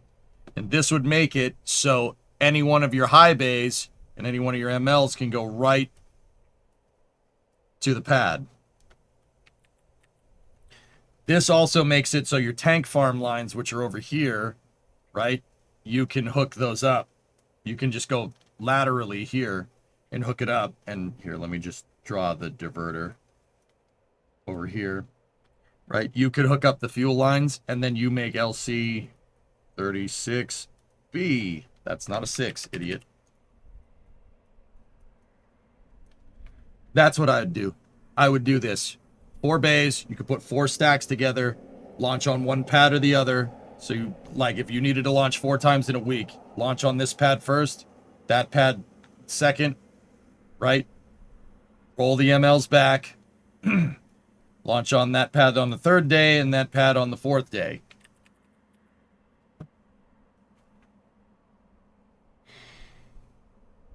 Can you get my last message? Is this basically new Glenn version of the old Titan complex? It's similar to the ITL complex, yes.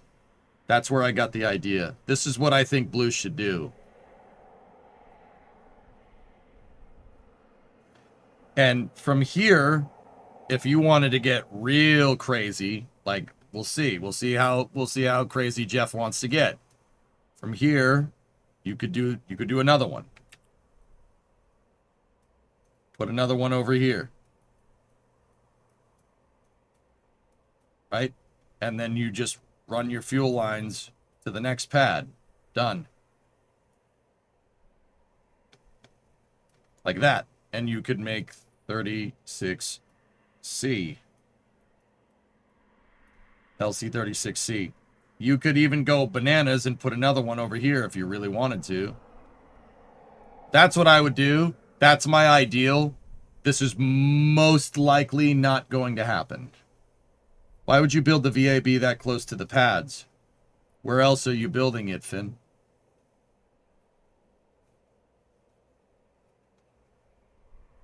Yeah, see, that was just a cucka little diagram. 30 people are saying 36C is getting close. No, 36C is not close to 46. It's still pretty far away.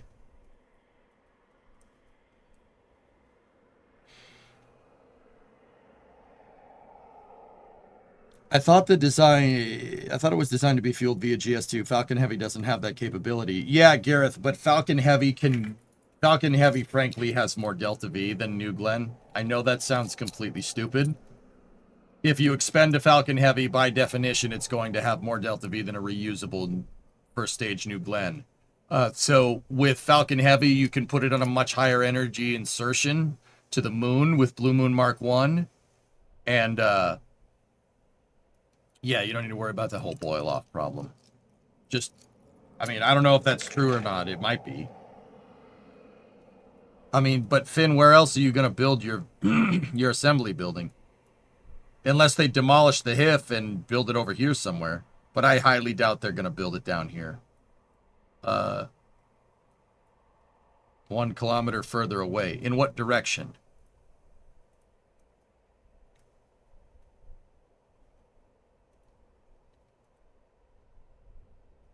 The skid strip's there. They're not going to allow anything near the skid strip, at least in this area here. So the furthest you'd be able to do it is 1,500 meters away, which is about a mile. But once again, here's the thing: like, it could be anywhere, guys. If they're moving their mobile launchers around on SPMTs, and I seem to, I don't know why, I really think that they will. Blue has experience with doing that with their transporter erector. I would really think it would be cool if they did rails, if they moved their MLs around on rails. That, I think that would be sick. Yeah, I don't know. The way I just described it also would be really good to learn and understand how to put together a 9x4 booster as well. So whatever assembly building that they make, I would make it as tall as New Glenn 9x4 and go from there. So we're talking a building that's the size of the VAB, potentially. I don't know. I was just kind of brainstorming ideas. Finn, at the end of the day here, you don't really have a lot of space in this area. There's the historic hangar, and then there's the lighthouse, right? And then you have LC46, which is really cramping your style. If 46 wasn't there, I would build copies of LC36. I would just build them down this all the way to about here, because you don't want anything on approach for the skid strip. Which lunar lander got filled with methane on 39A? Blue Ghost.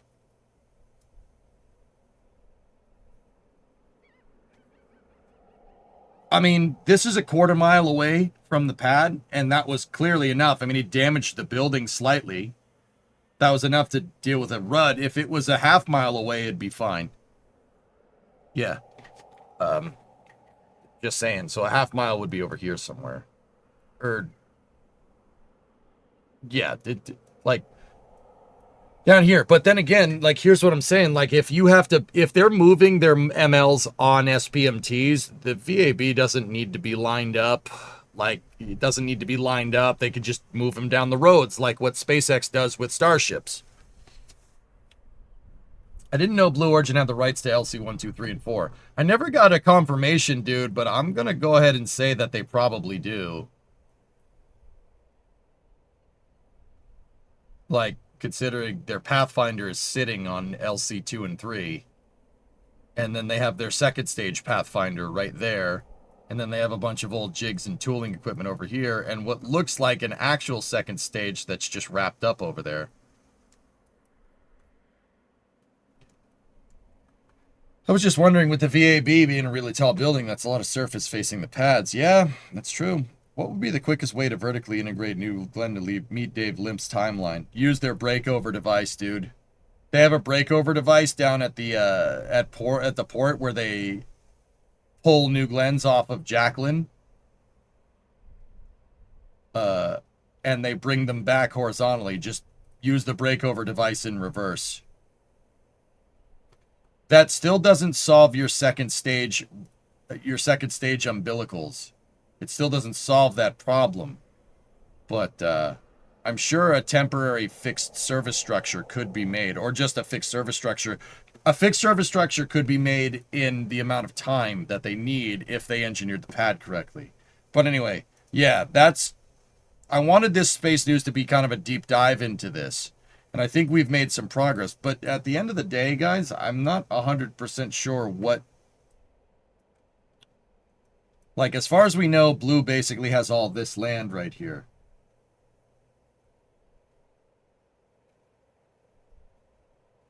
I mean,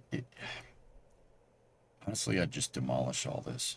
Now that I'm really thinking about it, just get rid of it. Just get rid of the whole horizontal transport infrastructure nonsense, which I do believe is a Bob Smith idea. There's no way with that one gigantic transport erector and one pad you were going to be able to do what Blue wants to do. I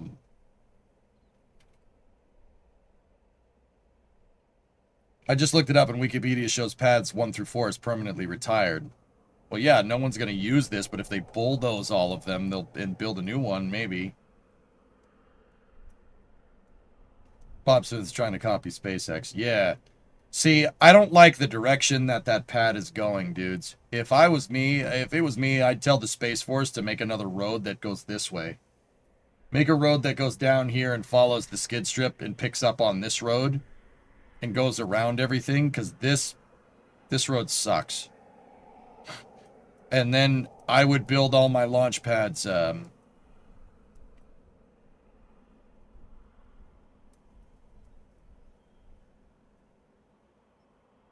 I'd build all the pads this way.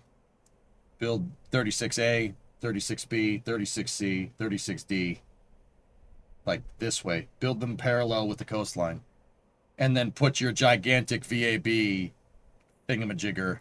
You might be able to get away with putting it over here. And then just having 1, 2, 3, and 4.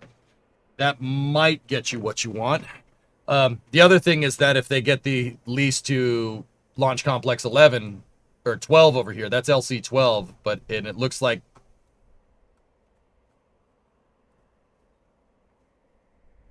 someone's using it. There's some fuel infrastructure and a purge flame here. Somebody's using that. I don't know if it's Blue.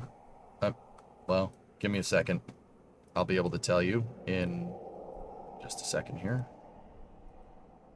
Yes, Blue is using it. There's a 7-meter ring right there. Yeah, that's the diameter of New Glenn. Yeah, they absolutely have it. It's used by Blue for testing. Yeah, Philly, I was able to put 2 and 2 together there. So if they have 12, so Blue has basically all of this right here. Yeah, I'd erase the blackboard, to be honest with you. Dave said that the tanks are your long lead items, but he left it kind of ambiguous.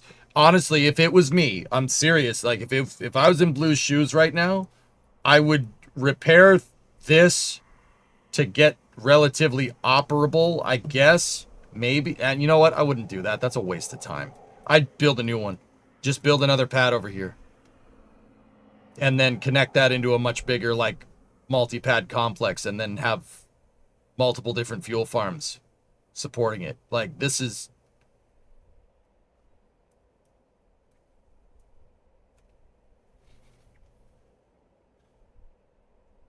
Yeah, you need... guys, they're not going to build one pad. They need at least two. You need at least two. You'd need at least two pads for launching New Glenn. Like, problem with the new pad is the environmental review. Surprise! Pads 1 through 4 are part of the Space Force Museum.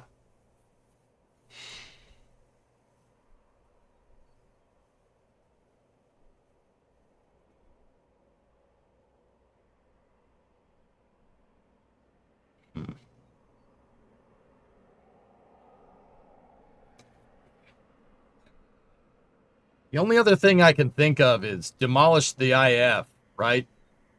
Use the area where 36B was.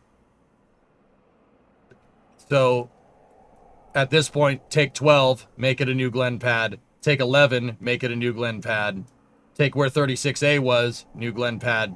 36B, make that a New Glenn pad. And put your integration building over here. Put it down here so you can...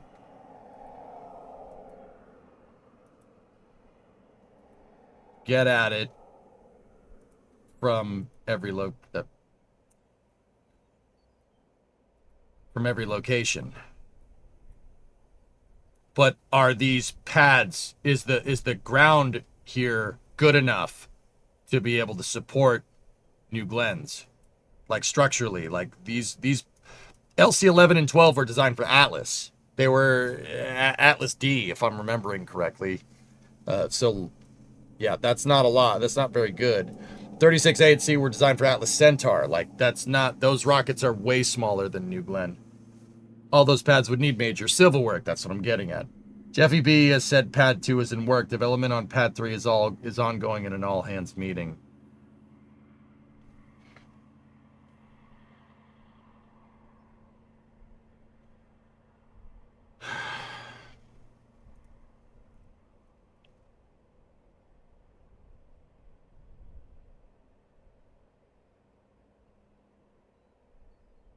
Okay, rocket science, tell me, what do you think?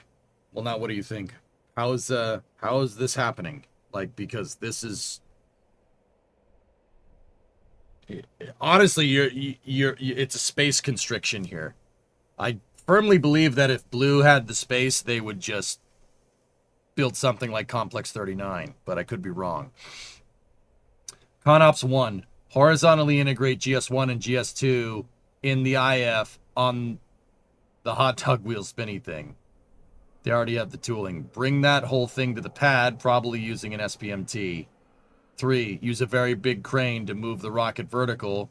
Place it on a pedestal. Need to develop flipping tooling as quoted by the manager. You already have a breakover device. I mean, you could get away with it with cranes and some brackets. But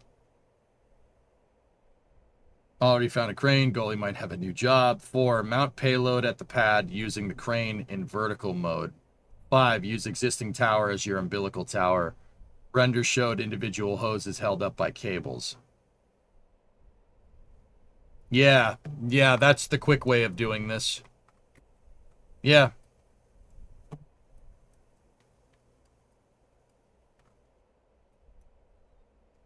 That would be the quick way. I mean, and that basically makes it so you have to just rebuild the diverter, scrap anything that's in there, you scrap all your hydraulics here, you don't need those anymore. And just mount a breakover device here and just back that sucker right up to the pad. You were right about the umbilicals, but it's cable-stayed umbilicals spoiled. So rocket science said it's cable-stayed.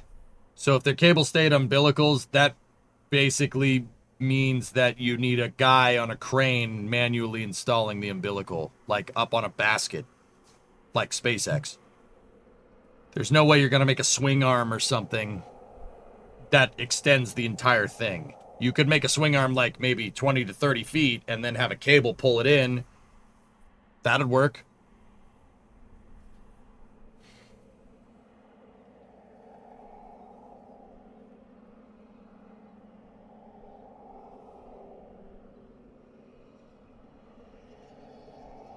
Any good visual examples of a cable-stayed umbilical? Yes.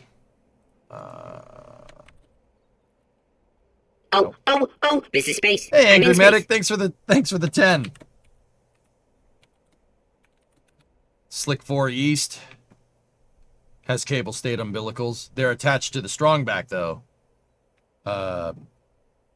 So if we can find a shot of Slick 4 East when Falcon 9 is getting ready to go, there is not a picture of the picture that said there would be a picture on that website of, you know what I mean? That's an Atlas, a Gina, which is cool, but not what we're looking for. The umbilicals on this transporter erector are cable stayed. But Angry Medic, thank you for the tenor. I appreciate it.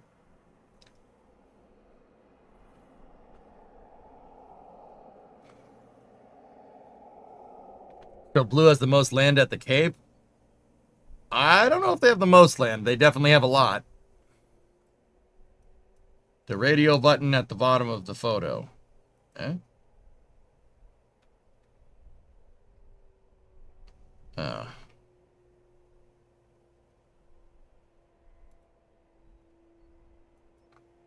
Yeah, you could see the umbilicals right there. It's falling away on the website. I was like, what? Oh. There we go. Yeah, it's Titan. Motorcycle. Thank you. So you could see the umbilicals right there. See it see it detaching? That's cable stayed. Bike! Sound of my people. The crane itself is a mobile crane, if I didn't make myself clear enough. Yeah, I know. You guys are just going to use cranes as a minimum viable product. Yeah, honestly, rocket science, I don't think that that's a bad idea. I mean, dude, like, I'm not trying to say...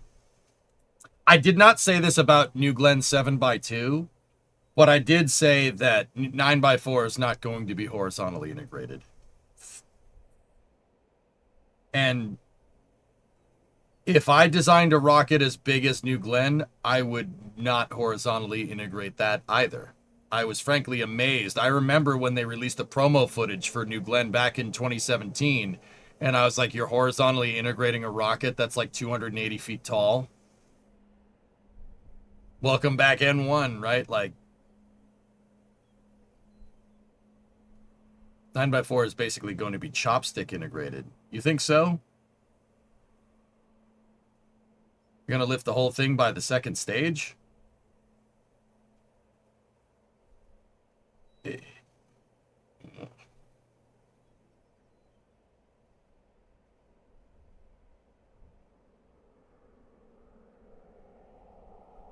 Ooh.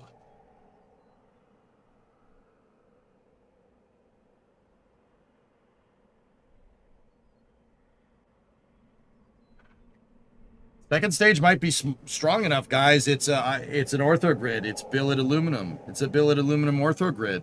Depending on their tank wall thickness, yeah, it should be okay. That's not something I would do, but that's why that's honestly is the reason why I said mobile launcher. New Glenn needs an ML. You don't want to pick that thing up by the second stage, but then again, they might have a bracket that makes it so you don't have to. If they could use the processing rings to make it not do that, but you could pick it up by pick it up by the ring on the first stage if they leave it on there and then take it off. And dude, I don't like that at all. Rocket science, I'm not gonna lie to you. I don't like that at all. That's so jank. It's janky as hell. I wouldn't do that way. But they're ConOps. ConOps stands for concept of operations, meaning that we're gonna try this. If it doesn't work, we can figure out something else. The ConOps are a high level overview, guys.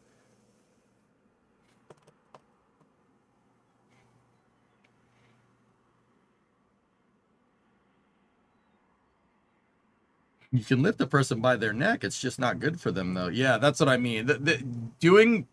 Lifting from a rocket first stage attached to second stage by the second stage is essentially doing that, Dan. Yeah, that's a good way to say that.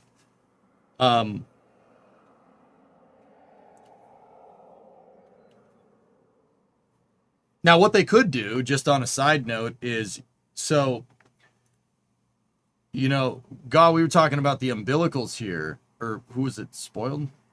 We were talking about umbilicals. They could build a side structure. They could build a structure onto the side of this to get their swing arms close. What pops into my mind is if we look at old pictures of 39A, the ground umbilical carrier plate, truss structure. They could do that. Right there. See that? It's the whole structure is just hanging off the side of the FSS. This was for the hazardous gas umbilical, the hydrogen vent line for the space shuttle external tank. The umbilical fell down, right? It's not hooked up in this picture, fun fact. The umbilical was attached this way and it falls down into position into a damper right there. They could do that. You could get away with that for the second stage. Sure.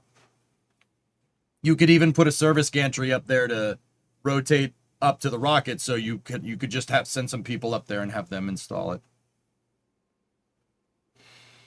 Yeah, me too, Clayton. Me too. Look, Ron was a terrible man, but he's a rocket genius, and he could. What are you guys talking about over there? Jeez. You could see it as a near absolute truth back in the Saturn days. Vertical integration is the correct way for a thing that goes up. John, I would say that vertical integration is good for anything that's getting past probably 40 to 50 metric tons into space. Yeah. Or if we want to talk a little bit of a different metric, any rocket that's past like 5-meter diameter, you probably want to vertically integrate.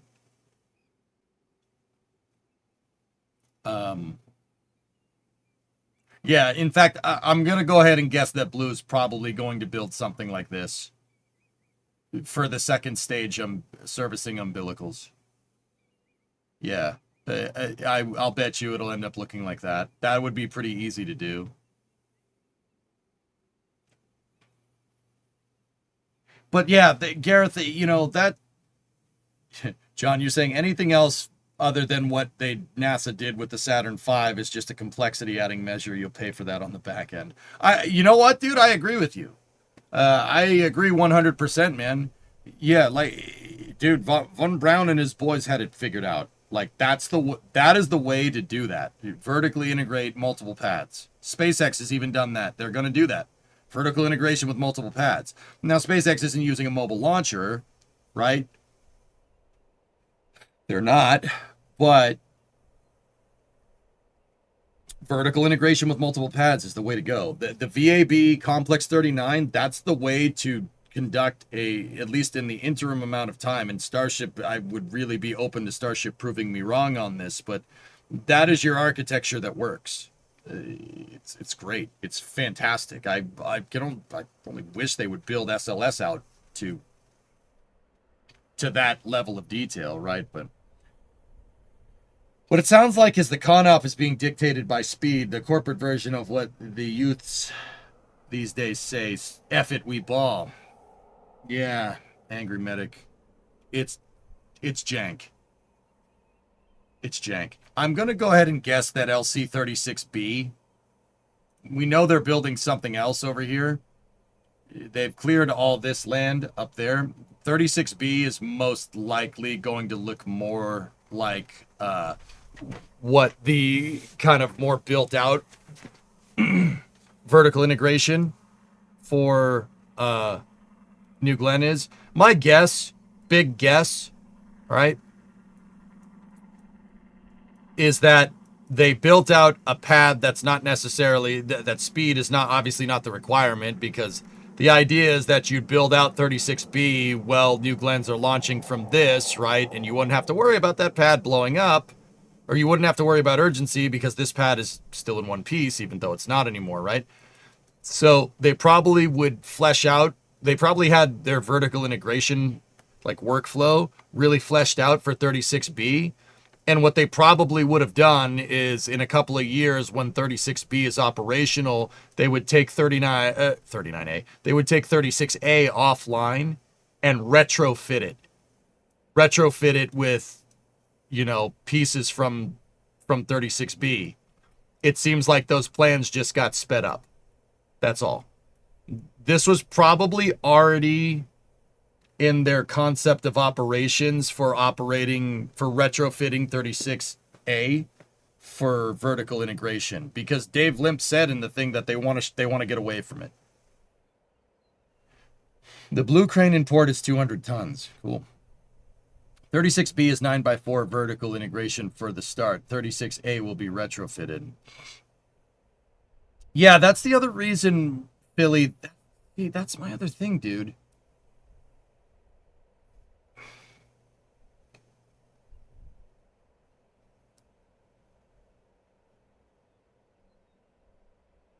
One pad for 9x4 and one pad for 7x2? I don't like that at all.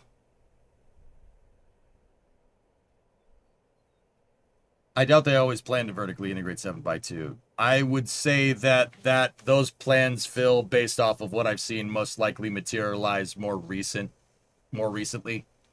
Probably after the first New Glenn flight, if I had to guess, judging by Dave Limp saying that they're going to get this thing flying in 6 months, they're probably just going to enact the retrofit. They're going to just retrofit 36A. They're just going to do the plans to convert it to vertical integration. They're just doing it faster. That's what makes the most sense. With that being said, I don't like it. This is too janky for me. Now, once again, I don't have my own rocket company, so just screw me, right? I don't like the idea of building out one pad for 9x4 and having a retrofitted pad that was originally for horizontal integration being adapted for only vertical integration, and having one pad for 7x2 and one pad for 9x4. I think that's dumb. I'm just going to go out on the record and say it. It's dumb having one pad for one type of rocket. That's stupid. If you can afford to have multiple pads, do it. Just in case. Especially if you're going for high flight cadence. If you look historically, SpaceX had Complex 40, almost 6 happened, and they also had 39A, and that only gave them a 4-month downtime because they built out their second pad. They built out 39A, and then we were good to go. I said on Flame Trench that KoreaSat 5A was the first launch. It was CRS-10, which I'm annoyed that I didn't get that right, but it's okay. 7x2 will be flown out eventually. Yeah. You would just kill 7x2 at that point. See, I would not kill 7x2 at all. I wouldn't do that. I would take 9x4's fairing and put it on 7x2 and call it a day, and then launch that a lot. Blue can't... Well, they can. They can do whatever they want. Guys, in spaceflight, you don't want to change the formula. You don't want to change the formula. Before Blue even thinks about going to 9x4, they should have at least 50 New Glenn flights under their belt, at the very least. Otherwise, you're just writing a check your tush can't cash. It'll blow up.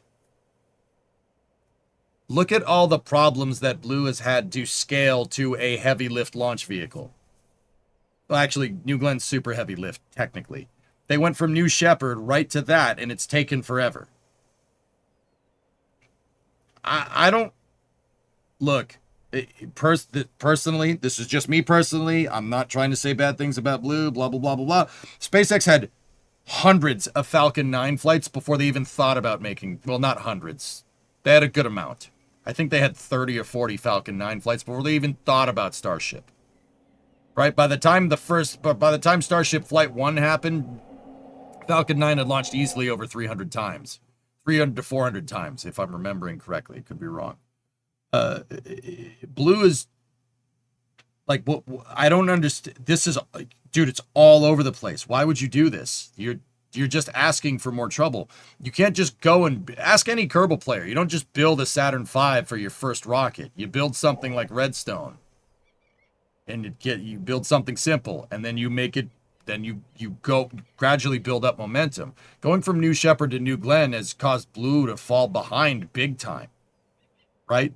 And I would argue that teching straight to a super heavy launch vehicle out of the box is, look, they've done it, and that's great that they've done it, but it's not without its problems. They lost the first stage on the first flight. They lost the second stage on the third flight. They lost the first and second stage on the fourth flight. Guys, that is and once again, I'm not saying this to be a jerk. That is a empirically awful track record for any rocket. That's like Delta 3 bad. All right. And now the fact that Blue is even talking about 9x4 at this point, I mean, Dave Limp said we're not doing 9x4 for a little while, which is great. But if they're building out 36B right now to be specially for 9x4, I think that's a waste of time. It's a waste of time and money. Personal opinion.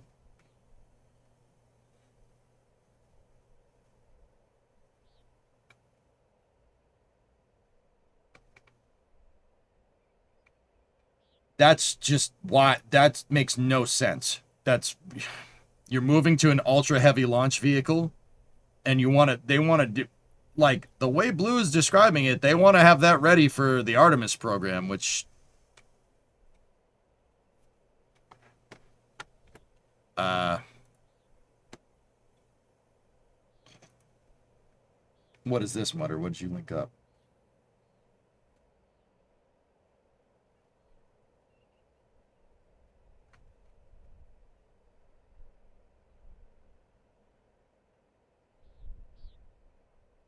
What is this? That's not even ambitious. That's just, you're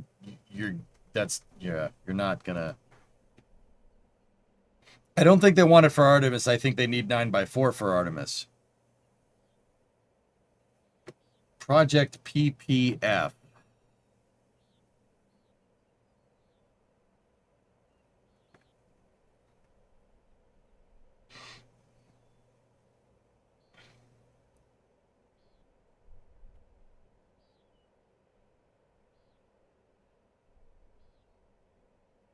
Where is this?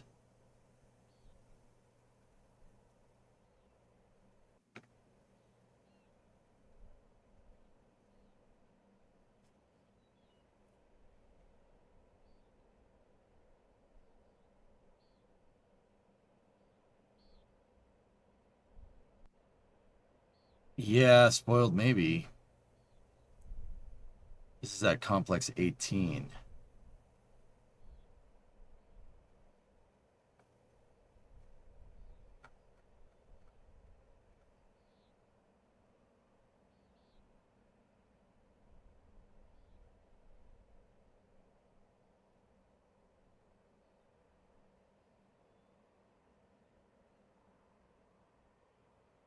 This is a new payload integration facility. The government is done with Astrotech sucking. Thank you for that. Yeah, payload processing facility. That's usually what PPF stands for.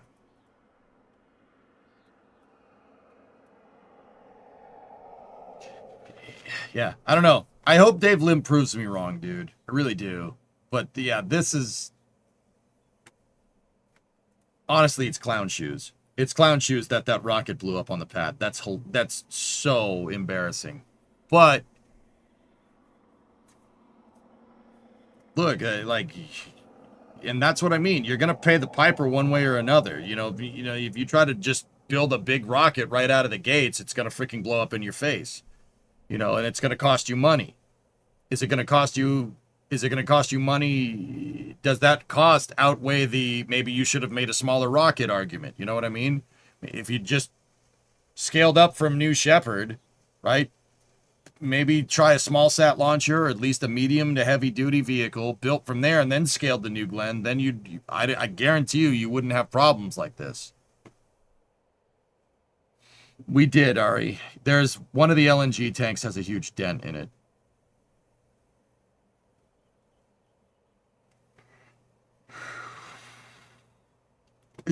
I don't know, man. This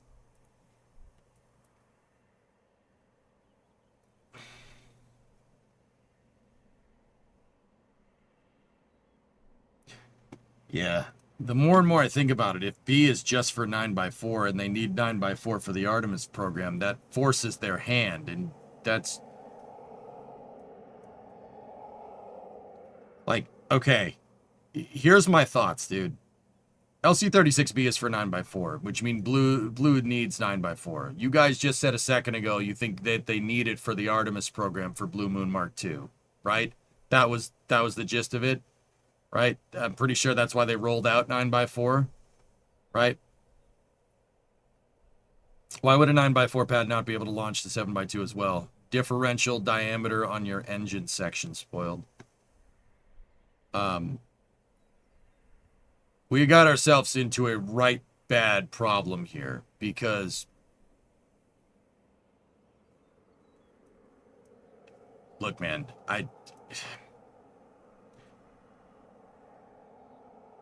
they have 3 launches. Two of them failed. Well, failed, right? Look, I'm not saying that blue is stupid. I'm really not. I'm not trying to be a hater. I'm really not. Like, honestly, where I'm at right now is with how blue does things, I would you really kind of forced your hand here. What is going to give me, like, okay, I like the Artemis program, right? What gives me the peace of mind that 9x4 isn't just going to blow up on the pad or have a second stage explode or try to land a booster and have that thing blow up? The experience from New Glenn 7x2, yeah, that hasn't gone so well, has it? Like, what? Yeah, they're backed into a corner. Yeah.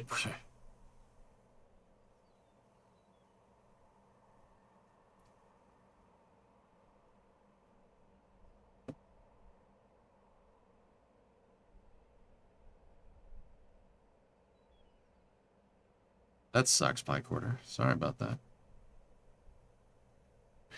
Is that Falcon Heavy bigger fairing still happening? Maybe. They're also moving to densified propellants.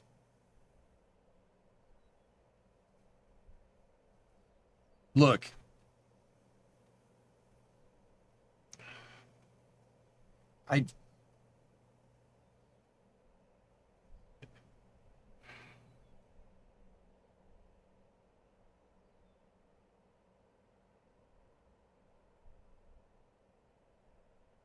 There is no doubt in my mind that there is talent at Blue. I know a lot of you guys work there, right? And I'm not trying to be mean, all right? I swear I'm not a hater.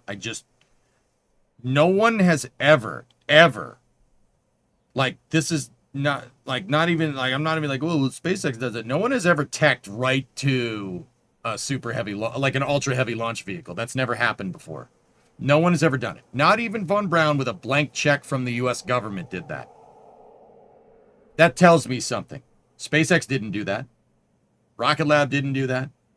No one does that. You start small because rocket science is difficult and you have to at least initially keep it simple. Yet we see Blue doing the management of Blue seems to think you can do the opposite of this. All right?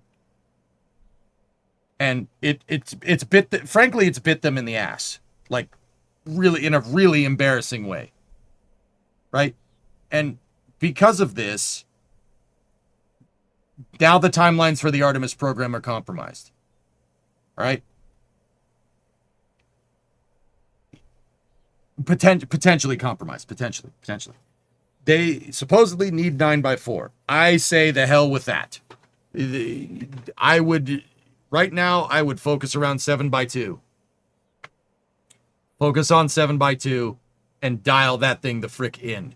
Because a rocket that launches more with less payload capacity is more useful to the Artemis program than a rocket that might be ready to do it all in one shot in a year and a half, maybe.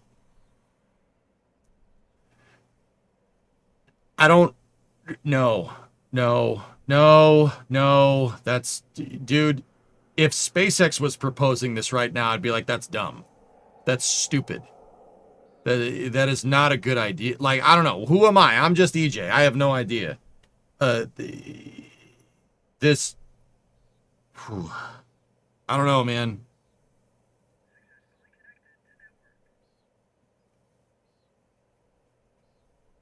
What would Tory Bruno do? I don't know. He works for Blue. Tory Bruno would standardize around 7x2. I know he would. I don't speak for the man though. I don't know for sure.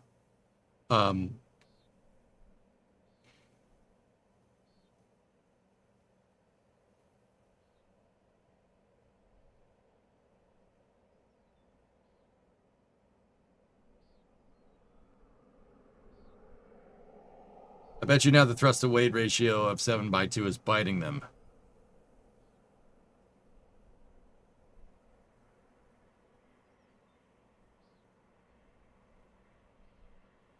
So how about this, Spoiled? You take New Glenn and you make a cut down version of the 2x upper stage. Cut it in half. All right? How about this? How about this as a pragmatic solution? You take New Glenn 7x2, you shorten the upper stage. Shorten the upper stage, not by much. Wouldn't need to be a lot, right? Yes, you would take a devastating payload hit. New Glenn would go from being able to do 40 to 50 tons to probably only 25 to 30. However, right?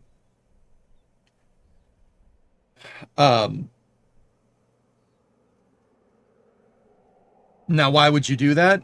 Well, if it was me, I would do that. I'd make that cut down thing. What was that question? Hold on. I just got to make sure I understood that right. Why would you make the cut down stage? You'd get the thrust to weight ratio on your first stage up, and you could actually, that's why I say 25 to 30. Making that cut down stage takes out a lot of mass out of and increases your TWR. New Glenn right now is like a 1.1 TWR. If it had a 1.2 or 1.3 TWR, you'd be good. Cutting down the upper stage design is going to screw your payload capacity, but it's not as much as you might think, because now you have more liftoff thrust, that's less gravity losses. That first stage can do its thing, and you can go from there and you refine your design. Simultaneously, another thing that you could do with that is, now that New Glenn is, you have better thrust to weight ratio, you have better TWR coming out of New Glenn. You can make it more reliable. You don't need as much materials. You make a smaller stage, etc., etc. If they cut down the second stage enough, you could bid it to NASA for an upper stage for SLS. That's what I would do. I'd go to NASA and be like, yo, cut down upper stage. It'll fit on SLS. There you go. You want your standardized stage. There you go. And if you introduce commonality there, right, for later versions of SLS, that means you could launch Orion on this cut down version of New Glenn for potential low Earth orbit applications, right? Just saying.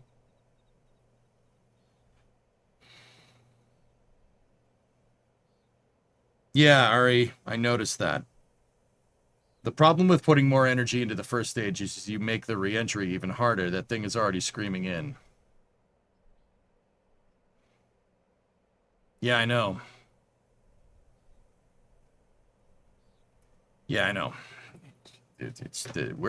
I'm trying to think of what I would do. That's what I would do, Philly. I'd make a cut down second stage, and then bid that for NASA for a standardized SLS stage.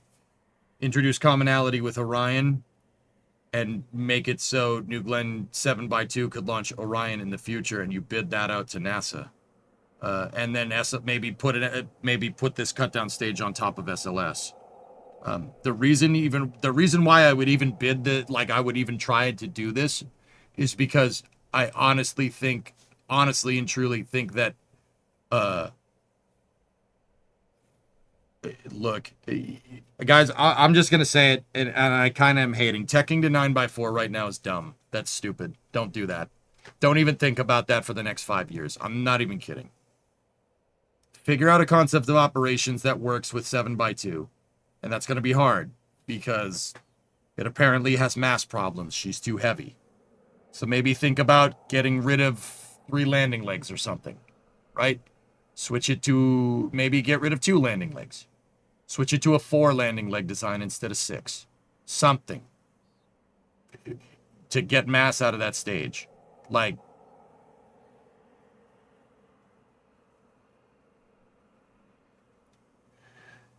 all right, rocket science, good talking to you. Yeah. Blue needs to, honestly, if I was the CEO, I think what Dave Limp said was right. You got to standardize around 7x2, and I wouldn't even be thinking about 7x4 right now. I would build out multiple 7x2 pads and then get a ton of flight experience under my belt. But the problem is that 9x4 needs to be ready by 2028, which...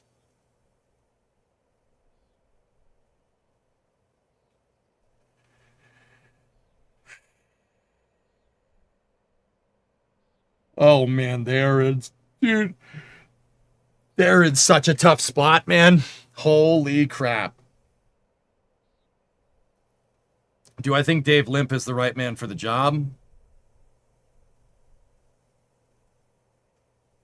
Dave seems to know what he's doing, dude. And he has a lot of experience. He had a lot of experience at Amazon. He's brought a lot of products to market, like Alexa and Fire Stick and stuff. So I think Dave is very good on the logistics side of rocket science. But in order to achieve high logistic volume with rockets, you need some type of standardization.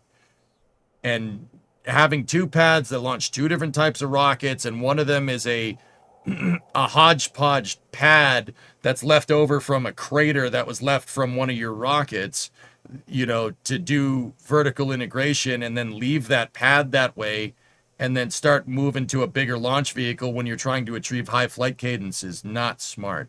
I don't know if that's what they're going to do, to be very sure, but I would build out 2 pads to increase flight cadence.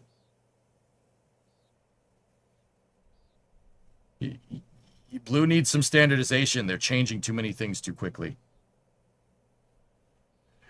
These mistakes were made way before Dave. Yep. There's a reason why Andy Lapsa left. And there's a reason why Jeff canned Bob Smith, because this is freaking, yeah, this is clown shoes, dude.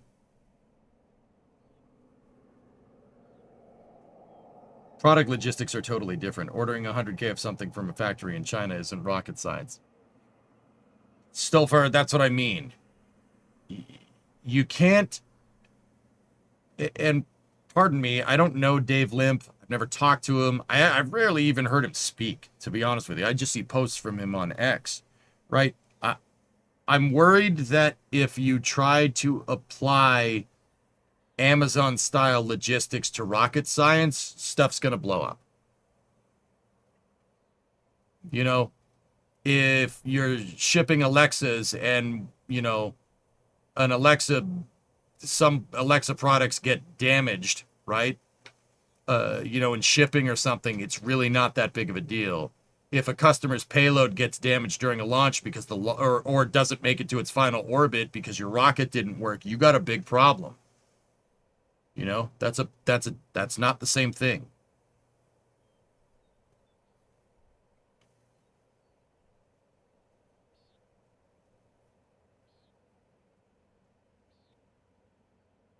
I don't know, Lego. Yeah, most likely. man, they're, like, I'm not, once again, I'm not trying to concern troll. I honestly, fellas, I don't know how the hell I would solve this problem. My only solution would be to standardize 7x2 and go for a higher flight cadence with with multi-pad architecture. That's the only thing I can really think of.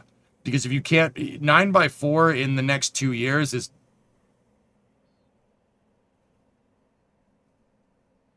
that's a tall order. I'm not sure that's doable. I would love to be proven wrong. Okay? I don't think that's going to happen. But where 9x4 could fail, like, because you're not going to get it done, you could make up for that by doing an EOR style, doing EOR operations, right, and launching New Glenn a lot. New Glenn would be fantastic for the Artemis program if you could launch it as much as Falcon 9. But that doesn't seem to be the case here. Amazon is known for prioritizing fast and sloppy, throwing money at making good on their mistakes. I sure hope they don't think that'll fly in aerospace. Yeah.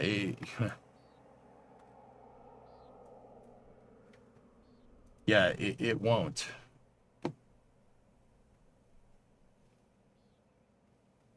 Like, I do wish all my buddies at Blue, and I wish Blue all the best. There's so much talent at that damn company. Like, don't Amazon cheap out on it, dudes. Don't do that. Like, if you can help it. And I know if you work there, you probably not, you're like, yeah, thanks, EJ. I'm not going to, right? Like,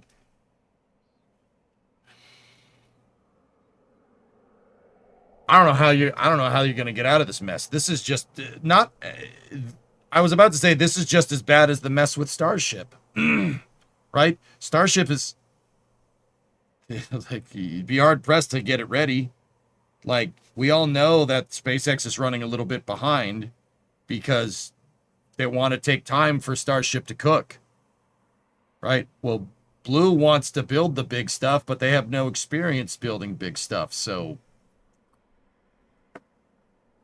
I hate to be that guy, dudes. I hate to be that guy. I hate it. I'm sorry. You're going to hate me. I'm going to wrap up space news here because I'm just ranting at this point. This is the reason why SLS needs to be built out and have its own lander. This is the exact reason why I always say this. Because now we have this huge freaking problem. Look at this. Look at how much extra steps there are towards getting back to the moon in 2028 because of this nonsense. Like, if it was 5 years down the road and Blue Origin and SpaceX had 5 years more experience and, we decided to do this in 2030, I'd be like, all right, cool, we're good. But no, this is a lot. That's asking a lot. This is a tall order. But, hey, I'm going to close out space news with this. The Apollo program was a tall order, too. There were many people in the early 60s that said that was a stupid idea. When President Kennedy gave his speech, we were barely into low Earth orbit. Barely. Let alone rendezvous proximity operations, docking, life support systems, landers, orbital mechanics for Hohmann trajectory, for Hohmann transfer to the moon. Like, we didn't know how to do any of that. And we still got it done, but see, 10 years was an ambition. Well, it's not 10 years. He gave his speech in 1962. President Kennedy proposed the Apollo program in 62. That's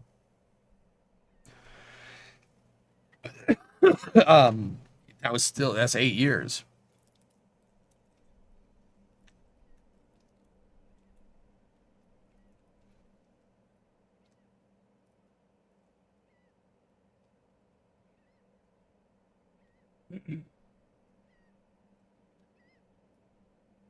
A little behind is putting it lightly. Well, yeah, Cirrus, of course. Where's HLS? Like, dude, like, this same logic that I'm using towards Blue it could be applied equally to SpaceX. Where the hell's the lander?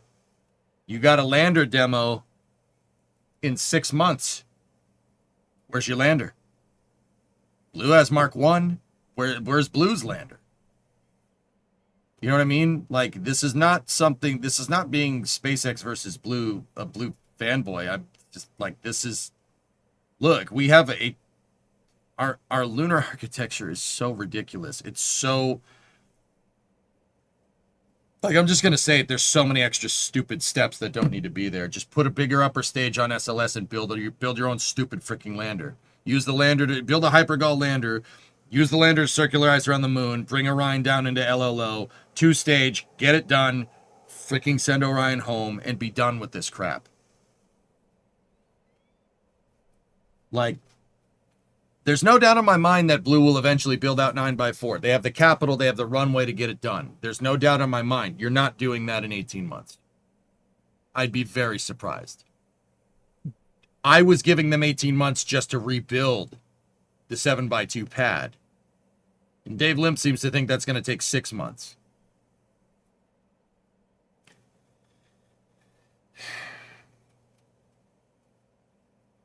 I gave him on Flame Trench. I gave him 12 to 18, and everybody hosed me for being way too optimistic. That's all I'm saying.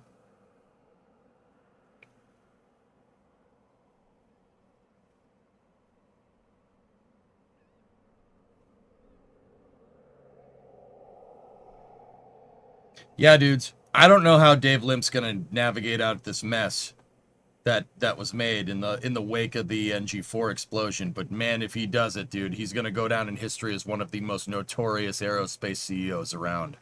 This is gonna be a very difficult problem to solve. I honestly don't envy him. I don't have a solution here, other than just launch 7x2 a lot. That's my solution. Launch more 7x2. They thought Blue was dead, so there's that. Yeah. I never said, dude, even after the thing blew up, I'm like, Blue will be fine. It's just I was just like, well, the company's own in-house plans, like, they're on the hook for a bunch of Amazon Leo launches. Blue Origin is an Amazon, right? Serious? Like, you're on the hook for Amazon, a publicly traded company, right? Then you have the contract there, so there's fiduciary responsibility. So you're getting schedule pressure from that and from the Artemis program. Hey, Taylor, what's up, man? You got an Amazon delivery of Elon time water. Oh, copium is a hell of a drug, yeah. I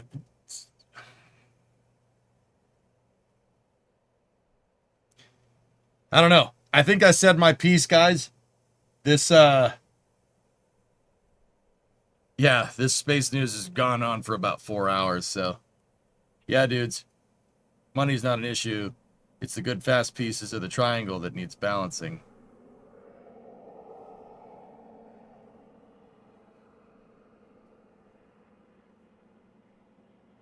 Yeah, serious. You have a good rocket. I think 7x2 is a good rocket, but now you need to work on launching it fast, and that's not going to be cheap. And that's what I mean. Just launch 7x2 more. Just launch the damn thing more. Build some mobile launchers for that bad boy. And make a multi-pad launch complex. Just bulldoze 36. The hell with that. Take all the tanks off. You can reuse those. Just bulldoze it and build a twin pad complex. Revert it back to twin pad. Like, frick that, dude. You just make your launch pedestals. Make them out of metal, like Saturn 1. Just make them metal. That means you just need piling and a flame diverter. And frick, that would be a cheaper solution. And that would be a more long-term solution, and that would allow you experience tech up to 9x4 when you eventually need to.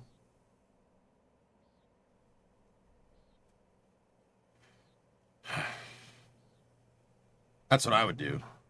I'd build out something like the original Slick 37 design. Build something exactly like that. Only with MLs, not with a mobile service tower, but I don't know. What do I know? I just built a lot of launch pads. In Kerbal. All right, guys. That's going to do it for Space News today. It's 9 o'clock. I have to go check on Bree, make sure she hasn't gotten cabin fever from being in the house all day. Dude, you have no idea. She's coming off that surgery, man. Like, really can't do anything. she can't, like, we walked a mile the other day and she was like, I'm tired. I'm like, okay. So, yeah, I've been trying to take more time to be there for her because one, she's my wife and that's my job. And I don't like being bad at my job. And two, yeah, it's going to take just going to take some time. She enjoys harassing you in the garage. See what I mean? Sorry if I missed this, but did Amazon Leo get an extension? Not that I know of, not yet. Yeah, Hendoclone, I think they should too. All right, but anyway, finally parked for the night. Robosonia by the 4th. Yay, all right, cool. All right, guys, well, we had a good day. We made a bracket for the car. We fabricated a piece for the rocker panel for the car, and we got to talk about ConOps. That's ConOps and integration and assembly buildings is my favorite part of rocket science. The assembly line to the launch pad that's my favorite part. I love rocket logistics. The systems engineering behind launch pads and GSE that's where my passion lies with rockets. So I could talk about this stuff all day. It's my favorite by a long shot. But yeah, I hope you guys enjoyed the conversations today. And honestly, like it's like what I've been saying. I wish everybody at Blue good luck. I think you guys can do it. I think they can do it. That company is 14,000 strong, and they didn't hire a bunch of morons either. You know what I mean? Like, they'll do it. I really just think you need more experience with actually doing that whole launching the rocket and landing the rocket thing. Got to do that more before you can make a bigger rocket. I'm just putting it out there. But whatever happens, I'm sure that we'll get some cool stuff eventually. So that's going to do it for me. Thank you very much for watching, everybody. I hope you enjoyed the Space and Rocket review.